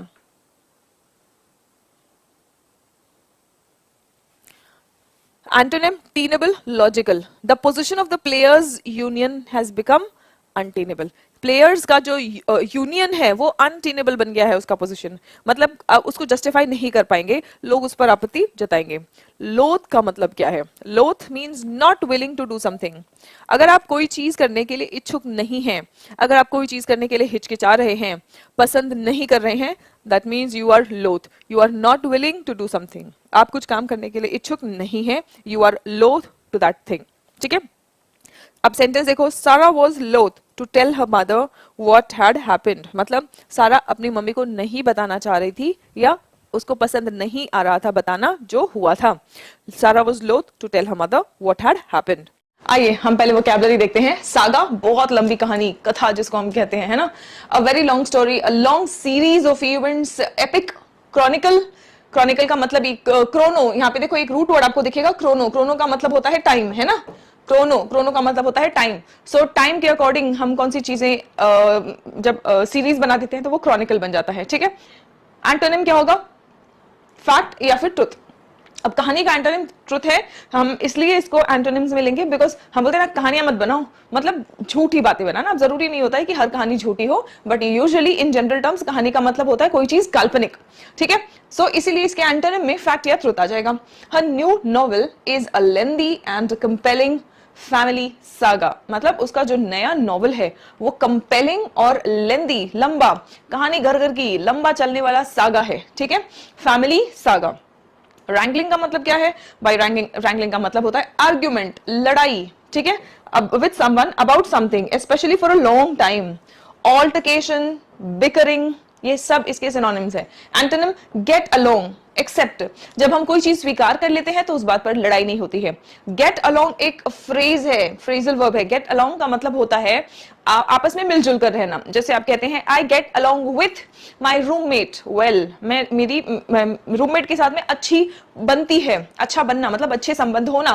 मेरी रूममेट के साथ में अच्छी बनती है मतलब हम लड़ाई नहीं करते हैं, मिलजुल के रहते हैं, अच्छी बनती है हमारी, है ना. I get along well with my neighbours, मेरे पड़ोसियों के साथ में अच्छी बनती है, हम लड़ते नहीं है, हम अच्छे से रहते हैं, मिलजुल कर रहते हैं. They had been wrangling with the authorities about parking spaces, parking को लेके. और भाई दिल्ली की बात अगर कर लें तो पार्किंग के बहुत लफड़े हैं. टसल, टसल का भी मतलब वही है, टसल का मतलब भी लड़ाई है, लेकिन यहां पर रैंगलिंग ये usually for a long time. दोनों भी लड़ाई है, बस दोनों में फर्क क्या है कि ये ज्यादा टाइम तक अगर चल रहा है, जैसे पड़ोसियों के बीच में हो जाता है, सास बहू के साथ में, और फिर रूममेट के साथ में, इस तरह की जो कुछ लड़ाई होती है ना जो लंबी चलती है, तो उसके लिए हम ये वर्ड यूज कर सकते हैं रैंगलिंग। और ऐसे ही राह चलते किसी अजनबी के साथ में अगर कोई झड़प सी हो गई, लड़ाई सी हो गई, तो उसको हम कहेंगे tussle, a short struggle, fight और argument, especially in order to get something, है ना। सब्जी वाले के साथ में लड़ाई हो गई, वो जो थोड़ा सा बहसा हो जाता है, उसको हम कहेंगे टसल, ठीक है। स्कफल या फिर स्कर्मिश, ये सब छोटी लड़ाइयों के लिए हम ये वर्ड यूज कर सकते हैं। At a stand still, antonym क्या है? स्टैंड स्टिल मतलब स्थगित, मामला स्थगित है, लड़ाई नहीं हो रही है, ठीक है। एट पीस, शांति है। Alright, the boys started to tussle in the playground. Playground में लड़के खेलते खेलते लड़ने लग जाते हैं, बच्चे खेलते खेलते लड़ने लग जाते हैं, तो इसीलिए हमने कह दिया स्टार्टेड टू टसल, ठीक है, इन द प्लेग्राउंड। ऑलराइट, ठीक है, आगे देखते हैं। Perpetual, perpetual is L ending word भी बच्चों, जैसे OUS एंडिंग वर्ड, वैसे एल एंडिंग वर्ड भी क्या होता है? एडजेक्टिव होता है, ठीक है। सो परपेचुअल का मतलब क्या है? Continuing for a long period of time, कोई चीज जो चलता ही जाए उसको हम कहेंगे परपेचुअल, ठीक है। विदाउट स्टॉपिंग, लगातार चलता रहे, ठीक है। Frequently repeated in a way which is annoying. Eternal, incessant, incessant का भी मतलब होता है लगातार। इंसेसेंट रेन्स, इंसेसेंट रेन्स की वजह से लगातार बाढ़ की स्थिति बनी हुई है उत्तर भारत में, है ना। इंसेसेंट रेन्स, लगातार। इटर्नल, हमेशा हमेशा हमेशा, चिरकाल तक चलने वाला, ठीक है। एफिमरल, बहुत ही प्यारे, बहुत ही इंपॉर्टेंट वर्ड्स, ये words eternal, incessant, ephemeral, transitory, perpetual, tussle, ये सब वर्ड्स आपको लगातार एग्जाम्स में सिनोनिम्स या एंटोनिम्स के रूप में देखने को मिलता है। और इतना ही नहीं, वोकैबुलरी का इंपॉर्टेंस सिर्फ वोकैबुलरी के क्वेश्चंस में नहीं होता है कि सिनोनिम एंटोनिम आप अटेम्प्ट कर पाए, आपके क्लोज टेस्ट, पैराजम्पल्स, कॉम्प्रिहेंशंस में भी आपको समझ के अच्छे से आंसर करने में हेल्प करते हैं ये वर्ड्स, ठीक है बच्चों, right. Now coming to the next word, contours. Contours का मतलब क्या होता है? आउटलाइन या शेप ऑफ समथिंग, ठीक है। आउटलाइन या फिर shape of something, outline. Silhouette, silhouette देखो हम किसको कहते हैं? जैसे अंधेरे में आपको किसी की परछाई दिखती है ना। अंधेरे में जब आपको किसी की परछाई दिखती है तो आपको उसका चेहरा, रंग, वो सब नहीं दिखता है, आपको बस क्या दिखता है? ऐसे ऐसे, बस इतना सा इमेज दिखता है ना। जो परछाई होती है मतलब इंसान का सिर्फ एक आउटलाइन सा दिखता है, बाकी सब काला दिखता है। This thing is called, this kind of image जहां पे इंसान की आपको सिर्फ परछाई दिख रही, आउटलाइन दिख रहा हो, परछाई दिख रही, दैट्स कॉल्ड अ सिलहूट, ठीक है। रेगुलर, ये इसका एंटोनिम नहीं है, ठीक है। सो डिटेल्स, फुल डिटेल्स आप देख सकते हैं। सिर्फ आउटलाइन मतलब जब, जैसे हम कहते हैं ना आउटलाइन द कॉजेज, मतलब हम कॉजेज सिर्फ बताएंगे, लेकिन इन डिटेल ब्रीफ में जब बताएंगे तो वो उसका एंटोनिम हो जाएगा। A shoe that fits well along the contours और shape of your foot is a good fit, ठीक है। मतलब जो शूज आपके पैर की जो आउटलाइन है उसमें अच्छे से फिट होता है तो वो आपके लिए अच्छा शूज माना जाता है। ऑर्डिनेंस, ऑर्डिनेंस का मतलब क्या है बच्चों? ऑर्डिनेंस एन ऑर्डर और रूल मेड बाय गवर्नमेंट और somebody in a position of authority, ठीक है। जो अथॉरिटी में हो उसने अगर कोई कानून बनाया हो तो उसको हम कहते हैं ऑर्डिनेंस। नेक्स्ट वन इज, इसके सिनोनिम्स क्या क्या है? अमेंडमेंट या फिर स्टैट्यूट। अमेंडमेंट या फिर स्टैट्यूट, देखना ये स्टैट्यूट है, स्टैच्यू नहीं है। स्टैच्यू का मतलब होता है मूर्ति, लेकिन स्टैट्यूट का मतलब होता है लॉ, कानून। एंटोनिम इसका होगा डिसऑर्गेनाइजेशन या फिर लॉलेसनेस। या तो कानून है या फिर कानून नहीं है तो क्या होता है? लॉलेसनेस होता है, लॉलेस है, लॉलेसनेस। अब जहां पर कानून नहीं होता है तो वहां पे लफड़े ज्यादा होते हैं। कुछ भी हम कहते हैं ना लॉ एंड ऑर्डर, जहां पे लॉ है वहां पे ऑर्डर होता है, जहां पे लॉ नहीं है तो वहां पे ऑर्डर नहीं होगा, ऑर्गेनाइजेशन नहीं होगा, डिसऑर्गेनाइजेशन होगा। The town has passed a zoning ordinance limiting construction, ठीक है। Promulgate, ATE ending word is a verb. Promulgate का मतलब क्या होता है? टू प्रोमोट एन आइडिया, किसी आइडिया को प्रोमोट करना। किसी आइडिया को जब आप प्रोमोट करते हो, समर्थन देते हो, उसको बढ़ावा देते हो, उसको हम कहते हैं प्रोमलगेट करना, ठीक है। दूसरा कॉन्स्टिट्यूशनल टर्म्स में, to officially announce a new law और सिस्टम। जब हम कोई नया कानून या सिस्टम अनाउंस करते हैं हम उसको भी प्रोमलगेट कहते हैं, हम उसको भी प्रोमलगेट कहते हैं, ठीक है। और प्रोमलगेट का मतलब इन जनरल समर्थन देना, बढ़ावा देना, एनकरेज करना भी होता है। अनाउंस या प्रोक्लेम। एंटोनिम क्या है? कंसील या फिर सप्रेस। अच्छा, the new constitution was promulgated इन 1990। जो नया संविधान है वो, अब यहाँ पे प्रोमलगेट का मतलब क्या है? नए संविधान को बढ़ावा दिया गया था या नया संविधान घोषित किया गया था, अनाउंस किया गया था। यस, हमारा दूसरा मीनिंग है, अनाउंस किया गया था कब? 1990 में। वॉरिंग, वॉरिंग का मतलब क्या हुआ? लड़ते हुए। वॉर का मतलब ही है जंग, है ना। वॉरिंग मतलब जंग में इन्वॉल्व, लड़ते हुए लोग, ठीक है। टू और मोर पीपल और groups in conflict with each other. जैसे फॉर एग्जांपल मणिपुर में आप कह सकते हैं the two warring groups are the Kukis and the Meiteis, the Kukis and the Meiteis. ठीक है। बेलिजरेंट, बैटलिंग, बैटल लड़ाई, बैटलिंग जो आपस में लड़ रहे हो, ठीक है। बेलिजरेंट जो लड़ने के लिए तैयार हो। पीसफुल, एमिकेबल, इसके एंटोनिम्स हो जाएंगे।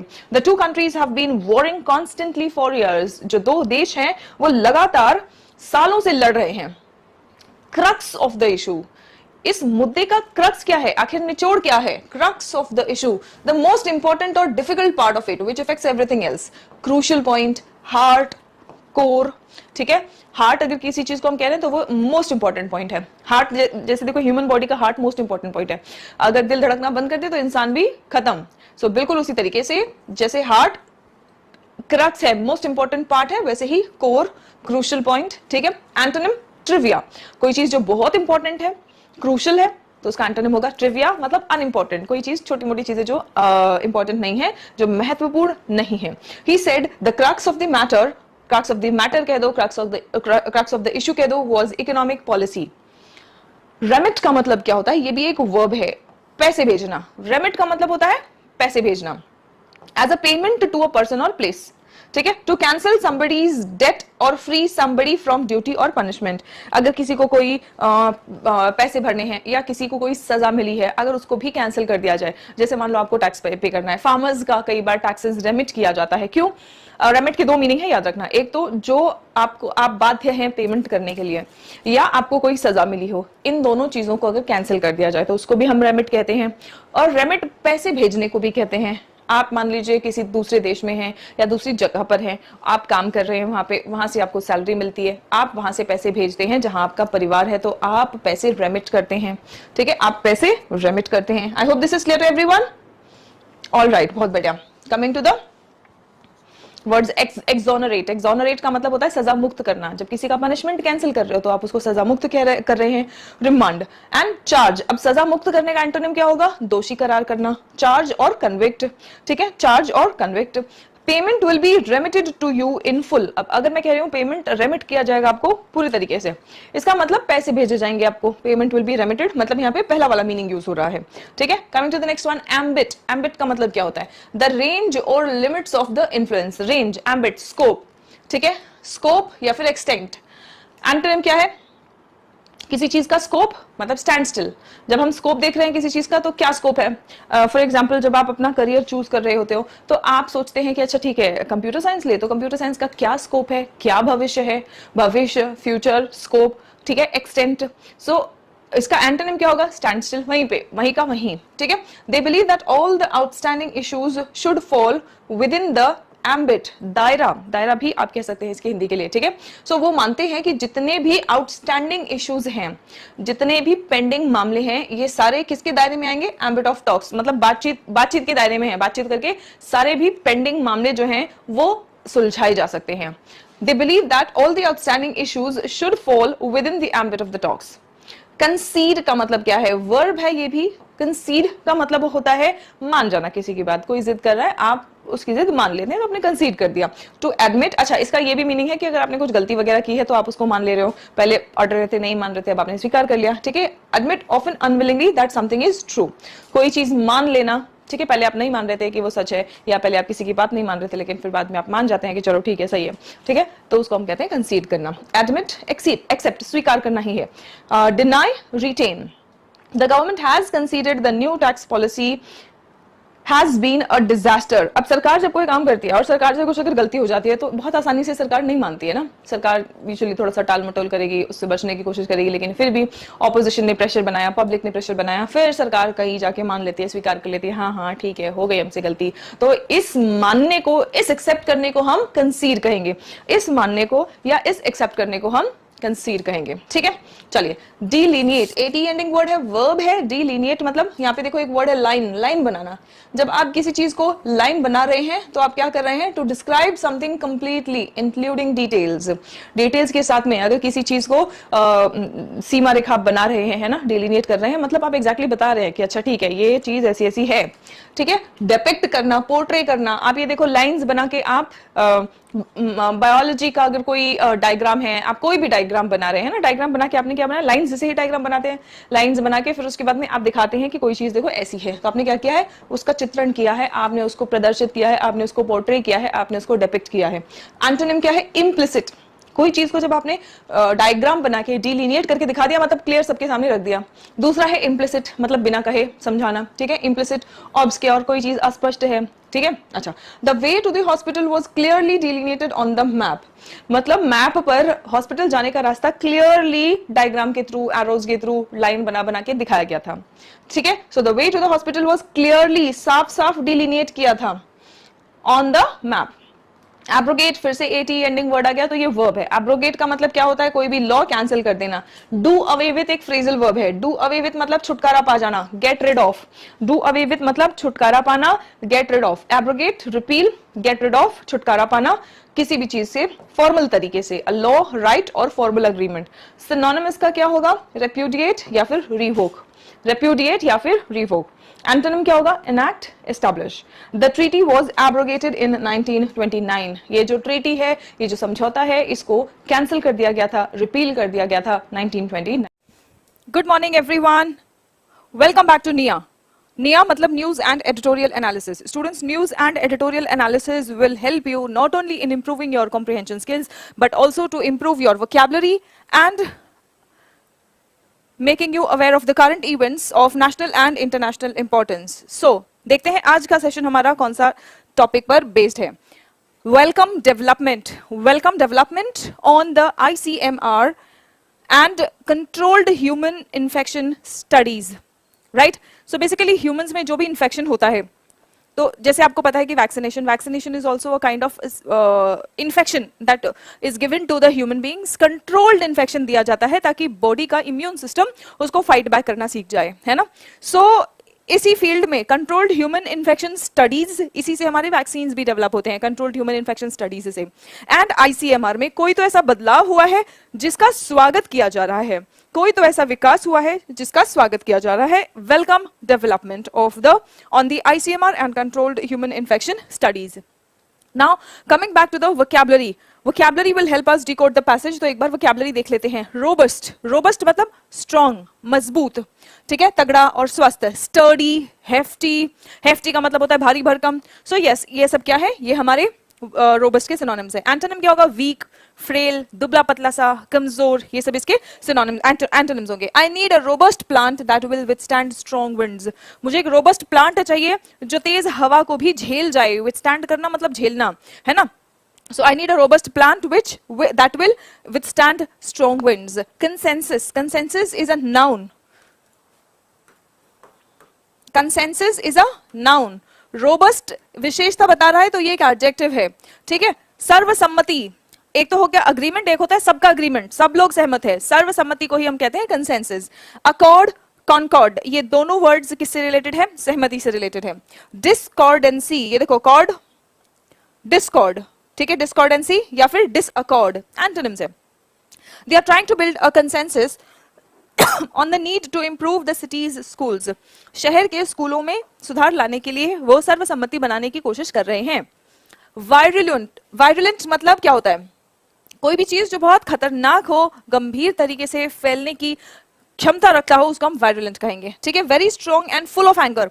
अच्छा, वायरुलेंट अगर हम दो वेज में हम यूज कर सकते हैं। एक तो अगर डिजीजेस के बारे में बोल रहे हैं तो कोई चीज जो बहुत ज्यादा तेजी से फैल सकती है, बहुत स्ट्रॉन्ग और लाइक उसका स्प्रेड होने का चांसेस भी बहुत ज्यादा है और बहुत गंभीर बीमारी भी हो। अगर किसी इंसान को तुम वायरुलेंट कह रहे हो तो उसका मतलब क्या है, अब इंसान तो तेजी से फैल नहीं सकता, ठीक है, वो गुस्से में है, बहुत ज्यादा गुस्से में है, तो हम उसको वायरुलेंट कह सकते हैं, ठीक है। मलिशियस या विशियस, ये दोनों भी सिनोनिम्स हो जाएंगे इसके वायरुलेंट के, ठीक है। मलिशियस मतलब इंसान जब गुस्से में होता है तो आप ये सोचो गुस्से में कुछ अच्छा तो सोचता नहीं है, बुरे ख्याल ही, ये तोड़ दूंगा, वो तोड़ दूंगा, इसको मार दूंगा, यही सब ख्याल दिमाग में आते हैं ना। सो ईविल, ईविल से रिलेटेड है विशियस, मलिशियस। एंटोनिम्स क्या होंगे, गुस्से में नहीं है तो शांत है, बिनाइन है, हार्मलेस है, ठीक है, लविंग है, बेनिवलेंट है। She is a virulent critic of US foreign policy. तो US की जो फॉरेन पॉलिसी है उसकी वो एक वायरुलेंट क्रिटिक है, मतलब क्रिटिक है मतलब आलोचक तो है ही, आलोचना तो करती है, और वायरुलेंट मतलब गुस्से में, मतलब वो US फॉरेन पॉलिसी के सख्त खिलाफ है बिल्कुल, ठीक है। फेसिट्स का मतलब क्या होता है, सिचुएशन, अंश, पहलू, ठीक है, दैट हैज मेनी पार्ट्स, अंश या फिर विशेष पहलू, एस्पेक्ट, साइड, हम कहते हैं ना on the one side, on the other side, मतलब on one facet, on the other facet, मतलब आप पहलू बता रहे हैं, ठीक है। She has so many facets to her personality, she has so many sides to her personality, कितने चेहरे हैं, कितने पहलू है उसकी व्यक्तित्व के, पर्सनालिटी के। The next one, intervention. Intervention का मतलब क्या होता है? हस्तक्षेप। इंटरवेंशन हमने देखा कई बार, ये अगर आपके आर्टिकल में भी कई बार रिपीट हो रहा है, आर्टिकल में जो भी इंपॉर्टेंट वर्ड्स आते हैं वो हम डिस्कस करते हैं। अगर कोई वर्ड आर्टिकल में बहुत बार रिपीट हो रहा है तो उसके बहुत ज्यादा चांसेस है आपके एग्जाम में भी आने के, है ना, क्योंकि इंपॉर्टेंट वर्ड है, उसका इतना ज्यादा यूज है, तो डेफिनेटली जो चीज इंपॉर्टेंट है, जो यूज में है, तो फिर वो एग्जाम में भी आ सकता है, ठीक है। इंटरवेंशन, इंटरवेंशन मतलब हस्तक्षेप। आर्बिट्रेशन, इंटरसेशन, ठीक है। दूसरा क्या है? Non engagement. आर्बिट्रेशन का मतलब क्या होता है? जब दो पक्षों के बीच में लड़ाई हो रही हो तो जो बीच में आता है लड़ाई को सुलझाने के लिए, उसको आर्बिट्रेशन कहते हैं, पर्सन को आर्बिट्रेटर कहते हैं। तो एक तो हो गया लड़ाई सुलझाने की कोशिश करना, इंटरवेंशन करना, आर्बिट्रेशन करना। एक तो ठीक है, लड़ रहे लड़ने दो, ठीक है। नॉन एंगेजमेंट, हम उसमें एंगेज ही क्यों हो, हमसे क्या लेना देना, है ना, तो नॉन एंगेजमेंट वो उसका एंटोनिम हो जाएगा। नॉन एंगेजमेंट या फिर stand by. Military intervention will only aggravate the conflict even further. Military intervention यानी कि अगर मिलिट्री का हस्तक्षेप हुआ तो इससे मामला और बिगड़ जाएगा। Aggravate the conflict, only aggravate the conflict. Aggravate the conflict, aggravate मतलब बढ़ा देना, ठीक है। क्या बढ़ाएगा? कॉन्फ्लिक्ट, लड़ाई, जो स्थिति चल रही है, जो बुरी स्थिति चल रही है, लड़ाई की स्थिति चल रही है, उससे और जोर जबरदस्ती से काम नहीं चलेगा। यहाँ पे बेसिकली यही कहना होता है कि बातचीत से काम होगा। अगर मिलिट्री इंटरवेंशन होता है तो जब हम पावर लगा के किसी चीज को रोकने की कोशिश करते हैं, चुप बैठाने की कोशिश करते हैं, दैट इज मिलिट्री इंटरवेंशन, ठीक है। एफिकेसी, एफिकेसी का मतलब क्या होता है? एफिकेसी मतलब किसी चीज की प्रभावशाली होने का जो क्वालिटी है उसको हम एफिकेसी कहते हैं। Power to produce an effect, कोई प्रभाव जिससे हो उसको हम एफिकेसी कहते हैं। इफेक्टिवनेस या फिर पोटेंसी। इनएडिक्वेसी, इनएडिक्वेसी मतलब इससे कोई फर्क नहीं पड़ेगा, ठीक है। Inefficacious. Recent medical studies confirm the efficacy of a healthier lifestyle, है ना, जो हाल ही में जो स्टडीज हुए हैं वो क्या दिखा रहे हैं? हेल्दियर लाइफस्टाइल की एफिकेसी, मतलब आपका लाइफस्टाइल ही, हम कहते हैं ना prevention is better than cure. Prevention कैसे होगा? जब आप अच्छा लाइफस्टाइल मेंटेन करेंगे। अच्छा लाइफस्टाइल का जो प्रभावशाली होना है उसको कंफर्म कर रही है recent medical studies. The next one, conventional. What do we mean by conventional? Conventional means always behaving in a traditional or normal way. हमेशा बहुत ही ज्यादा ट्रेडिशनल या नॉर्मल वे में सामान्य तरीके से बिहेव करना, उसको हम कहते हैं कन्वेंशनल। कस्टमरी, कस्टम के अकॉर्डिंग चलते रहना, ठीक है। प्रिवेलिंग, जो चीज हमेशा चली आ रही है वही कंटिन्यू करना, प्रिवेलिंग। अनयूजुअल, बिल्कुल हटके। Unconventional, he is unconventional in his approach to life, मतलब उसका जो जीवन का नजरिया है वो कैसा है? वो अनकन्वेंशनल है। कैसा है वो? अनकन्वेंशनल है, मतलब हटके है। रेपरकशंस, रेपरकशंस का मतलब होता है परिणाम, ठीक है। रेपरकशंस का क्या मतलब होता है? परिणाम। दुष्प्रभाव या फिर दुष्परिणाम, ठीक है। रेवर्बरेशन या बैकलैश, एंटोनिम से क्या होगा? कॉज। एक तो हो गया परिणाम, परिणाम का एंटोनिम क्या होगा? कारण। कारण क्या था? इसी कारण की वजह से ये परिणाम हुआ, तो एक कारण हो गया, एक परिणाम हो गया, ये दोनों इसके एंटोनिम्स हो गए, ठीक है। His resignation will have serious repercussions, यानी कि अगर उसने रिजाइन किया तो उसके इस्तीफा देने से कई सेवरल रेपरकशंस, कई दुष्प्रभाव होंगे, ठीक है। नॉवल, नॉवल का मतलब क्या होता है? A book that tells a story about, a book that tells a story about people and events that are not real, new and different. इसका दूसरा मीनिंग ये भी है। एक तो नॉवल हो गया उपन्यास, जो तुम कहानियां पढ़ते हो। दूसरा हो गया जब हम कहते हैं ना novel ways, novel approach, novel experiment, तो ये उपन्यास का एक्सपेरिमेंट नहीं है, ये कुछ नया है, समथिंग न्यू, ठीक है। न्यू एंड डिफरेंट, कुछ नया है और कुछ अलग है। Innovative, offbeat, offbeat मतलब हटके, अलग, नया, एक्स्ट्राऑर्डिनरी। एंटोनिम क्या होगा? कॉमन, वही रोज रोज का, कॉमन, आम बात, traditional. That's a novel idea. अब यहाँ पे नॉवल का क्या मीनिंग है आप बताओ? यहाँ पे नॉवल का मीनिंग, ये तो एक नॉवल आइडिया है, तो नया आइडिया है मीनिंग, या फिर उपन्यास आइडिया? डेफिनेटली यहाँ पे उपन्यास आइडिया नहीं, हमारा मीनिंग है यहाँ पे नया आइडिया, ठीक है। Let's try it. Expertise, what do we mean by expertise? Expertise का मतलब क्या होता है? कोई काम करने में विशेषता, ठीक है। So a high level of special knowledge, विशेषज्ञता, बेसिकली विशेषज्ञ एक्सपर्ट होता है ना, एक्सपर्टीज इज विशेषज्ञता। A high level of special knowledge और स्किल। कंपीटेंस, एड्रॉइटनेस, एड्रॉइट हमें पता है स्किल्ड, तो बहुत ज्यादा स्किल्ड होना इज एड्रॉइटनेस, ठीक है। कंपीटेंस। एंटोनिम इनकम्पीटेंस या इनएप्टनेस होगा। She was widely known for her expertise as a trial lawyer, यानी कि ट्रायल लॉयर के तौर पर उसका जो एक्सपर्टीज है, उसकी जो विशेषज्ञता है वो काफी मशहूर थी, ठीक है। The next word is clearing the deck, ये एक इडियम है। देखो क्लियर द डेक का मतलब क्या होता है? To remove unnecessary things so that you are ready for action. जैसे देखो जब तुम्हें पढ़ना होता है, अब तुम रात को बहुत सारा पढ़ के सोए हो, तो सुबह उठते हो तो ऑलरेडी रात के नोट्स, बुक्स, पेन इधर उधर सब बिखरा पड़ा रहता है। अगले दिन फिर उसी में जाके पढ़ाई नहीं होती है। आप क्या करते हैं? अगले दिन फिर से अच्छे से पढ़ने के लिए अगले दिन के टारगेट्स अलग है, तो आप क्या करते हैं? आप अपना डेस्क क्लियर करते हैं। आप अपना डेस्क क्लियर करते हैं, जो जो बुक्स आज पढ़ना है वो बुक्स आप, ये कंपटीशन वाले बच्चों की बात मैं कर रही हूँ, कंपटीशन या किसी एग्जाम की जब आप तैयारी कर रहे होते हो तो आपको बहुत सारा पढ़ना होता है ना। सो आप क्लियर द डेक, आप डेक क्लियर करते हैं और फिर से दोबारा से जो आज का टारगेट है उसके अकॉर्डिंग आप बुक्स टेबल पे रखते हैं और काम करते हैं ना। सो क्लियरिंग द डेक का मतलब क्या होता है? To remove unnecessary things. Unnecessary मतलब आज के लिए अननेसेसरी है। So to remove unnecessary things so that you are ready for action. Let's clear the decks and then we can start cooking dinner. Well versed मतलब अच्छे से वाकिफ होना, having a lot of knowledge, अच्छा ज्ञान होना, ठीक है। Skill at something, he was well versed, अगर कोई किसी चीज में कुशल है, बेसिकली well versed का मतलब होता है कुशल होना किसी काम में, अच्छा ज्ञान रखना किसी काम के लिए। He was well versed, इसके साथ में फिक्स्ड preposition in आता है। In the history of space flight की हिस्ट्री में वो well versed है। Step in का मतलब क्या होता है? When you step in means you are coming to help someone in a difficult situation. कोई आर्ग्यूमेंट हो रहा है उसको सुलझाने के लिए, या कोई मुश्किल परिस्थिति है उसको सुलझाने के लिए जब आप आते हो, हल निकालने के लिए आते हो, तो हम कहते हैं स्टेप इन, ठीक है। A local businessman stepped in with a large donation for the school. Obviously इसमें समझ में आ रहा है कि भाई स्कूल में पैसों की कमी हो रही है, चल नहीं पा रहा है स्कूल। अब उसको स्कूल को मदद कहाँ से मिला? एक अच्छा बिजनेसमैन जब आया तो वो बहुत सारा डोनेशन लेके आया, उसे स्कूल को मदद मिली। कैरी आउट का मतलब बाहर ले जाना नहीं है। कैरी आउट का मतलब होता है एग्जीक्यूट करना, परफॉर्म करना, कंप्लीट करना। कोई भी काम परफॉर्म करना, कंप्लीट करना, उसे हम कहते हैं